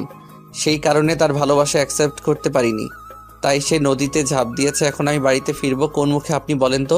পিছনে না তাকিয়ে নীল কথাগুলো বলছিল, তাই নীলাও তার পেছন থেকে বলতে থাকে, এত চিন্তা করার কিছুই নেই খোকা। তুমি যদি এতই কষ্ট পেয়ে থাকো তাহলে তোমার সঙ্গে তুমি আমাকে নিয়ে যেতে পারো। নীল তখনও কান্না করেই চলেছে, কিন্তু এই মেয়েটার এমন কথা শুনে তার মেজাজ একটু খারাপ হয়ে গেছে, তাই সে ধমক দিয়ে বলে, আপনি যাবেন এখান থেকে, আমি আছি আমার জ্বালায়, আর আপনি আসছেন মজা নিতে। আমি তোমার সাথে মজা করব কেন? আমি সিরিয়াসলি তোমার সঙ্গে যাব। তুমি যদি আমাকে নাও তোমার সঙ্গে যেতে আমার কোনো আপত্তি নেই। দেখুন, আমার কিন্তু এমনিতেই মেজাজ অনেক খারাপ হয়ে আছে। আপনি আমার সঙ্গে এসব ফাইজলামো মার্কা কথাবার্তা বলবেন না, দয়া করে এখান থেকে চলে যান। এই কথাটা বলতে বলতেই নীল পিছন ফিরে তাকায়, আর সেখানে নীলাকে দেখতে পেয়ে সে অনেকটা অবাক হয়ে যায়। তখনই সে সবার সামনেই নীলাকে জড়িয়ে ধরে তার কপালে একটা ভালোবাসার পরশ এঁকে দিয়ে বলতে থাকে, তুমি কেন করলে এরকমটা? তুমি জানো না আমি অনেক ভয় পাই। আমি কি করব সেটা তুই আমাকে বল। আমি তো তোকে অনেকবার আমার ভালোবাসার প্রস্তাব মেনে নেওয়ার কথা বলছিলাম, কিন্তু তুই তো কোনোভাবেই আমার ভালোবাসার প্রস্তাব মেনে নিচ্ছিলি না। তাই তো আমাকে এতটুকু নাটক করতে হলো। অতঃপর দুজন দুজনকে নিয়ে বাড়ি চলে আসে। আর বাড়িতে এসে নীলাদ্রি নানুকে সমস্ত ঘটনা খুলে বলে। আর সবকিছু শুনে তার নানু বলে, মিয়া বিবি রাজি তো কি করবে কাজী, কোনো সমস্যা নেই, তোরা দুজনে এখানেই থাক। আমি আগামীকালকেই তোদের বাবা মাকে এখানে আসতে বলছি, তারপর তোদের বিয়েটা মহা ধুমধাম করে সঙ্গে এখানেই হবে। অতঃপর পরের দিনই তাদের বাবা মা সেখানেই আসে এবং খুব আনন্দের সঙ্গে তাদের বিয়েটা সুসম্পন্ন হয়। আর আজকে নীল আর নীলার বাসর রাত। তাদের ঘরটা তাদের নানু নিজের হাতে অনেক সুন্দর করে সাজিয়ে দিয়েছে, এমনকি যত নিয়ম রেখে সবকিছু সঠিকভাবেই পালন করা হয়েছে। নীলার নানু তাদের দুজনকে বাসর ঘর পর্যন্ত পৌঁছে দিয়ে তারপর সেখান থেকে চলে গেছে। তখনই দরজাটা বন্ধ করে দিয়ে নীলকে নিয়ে রুমের মধ্যে চলে আসে। এখন আর এত তাড়াতাড়ি দরজা বন্ধ করার কি আছে? যা করার তো আগেই করে নিয়েছো, এখন আর কি করবে? এই চুপ, একদম কথা বলবে না। আগে আমি তোমার বিয়ে করাবো ছিলাম না, আগে যেটা করেছি সেটা অন্যায়। আর এখন তুমি সম্পূর্ণরূপে আমার, তাই আমি তোমাকে আমার মতো করে কাছে টেনে নেব। কথাটা বলতে বলতে একে অপরের কাছে আসতে শুরু করে আর তারপর ভালোবাসার মহাসমুদ্রে ডুব দিতে থাকে।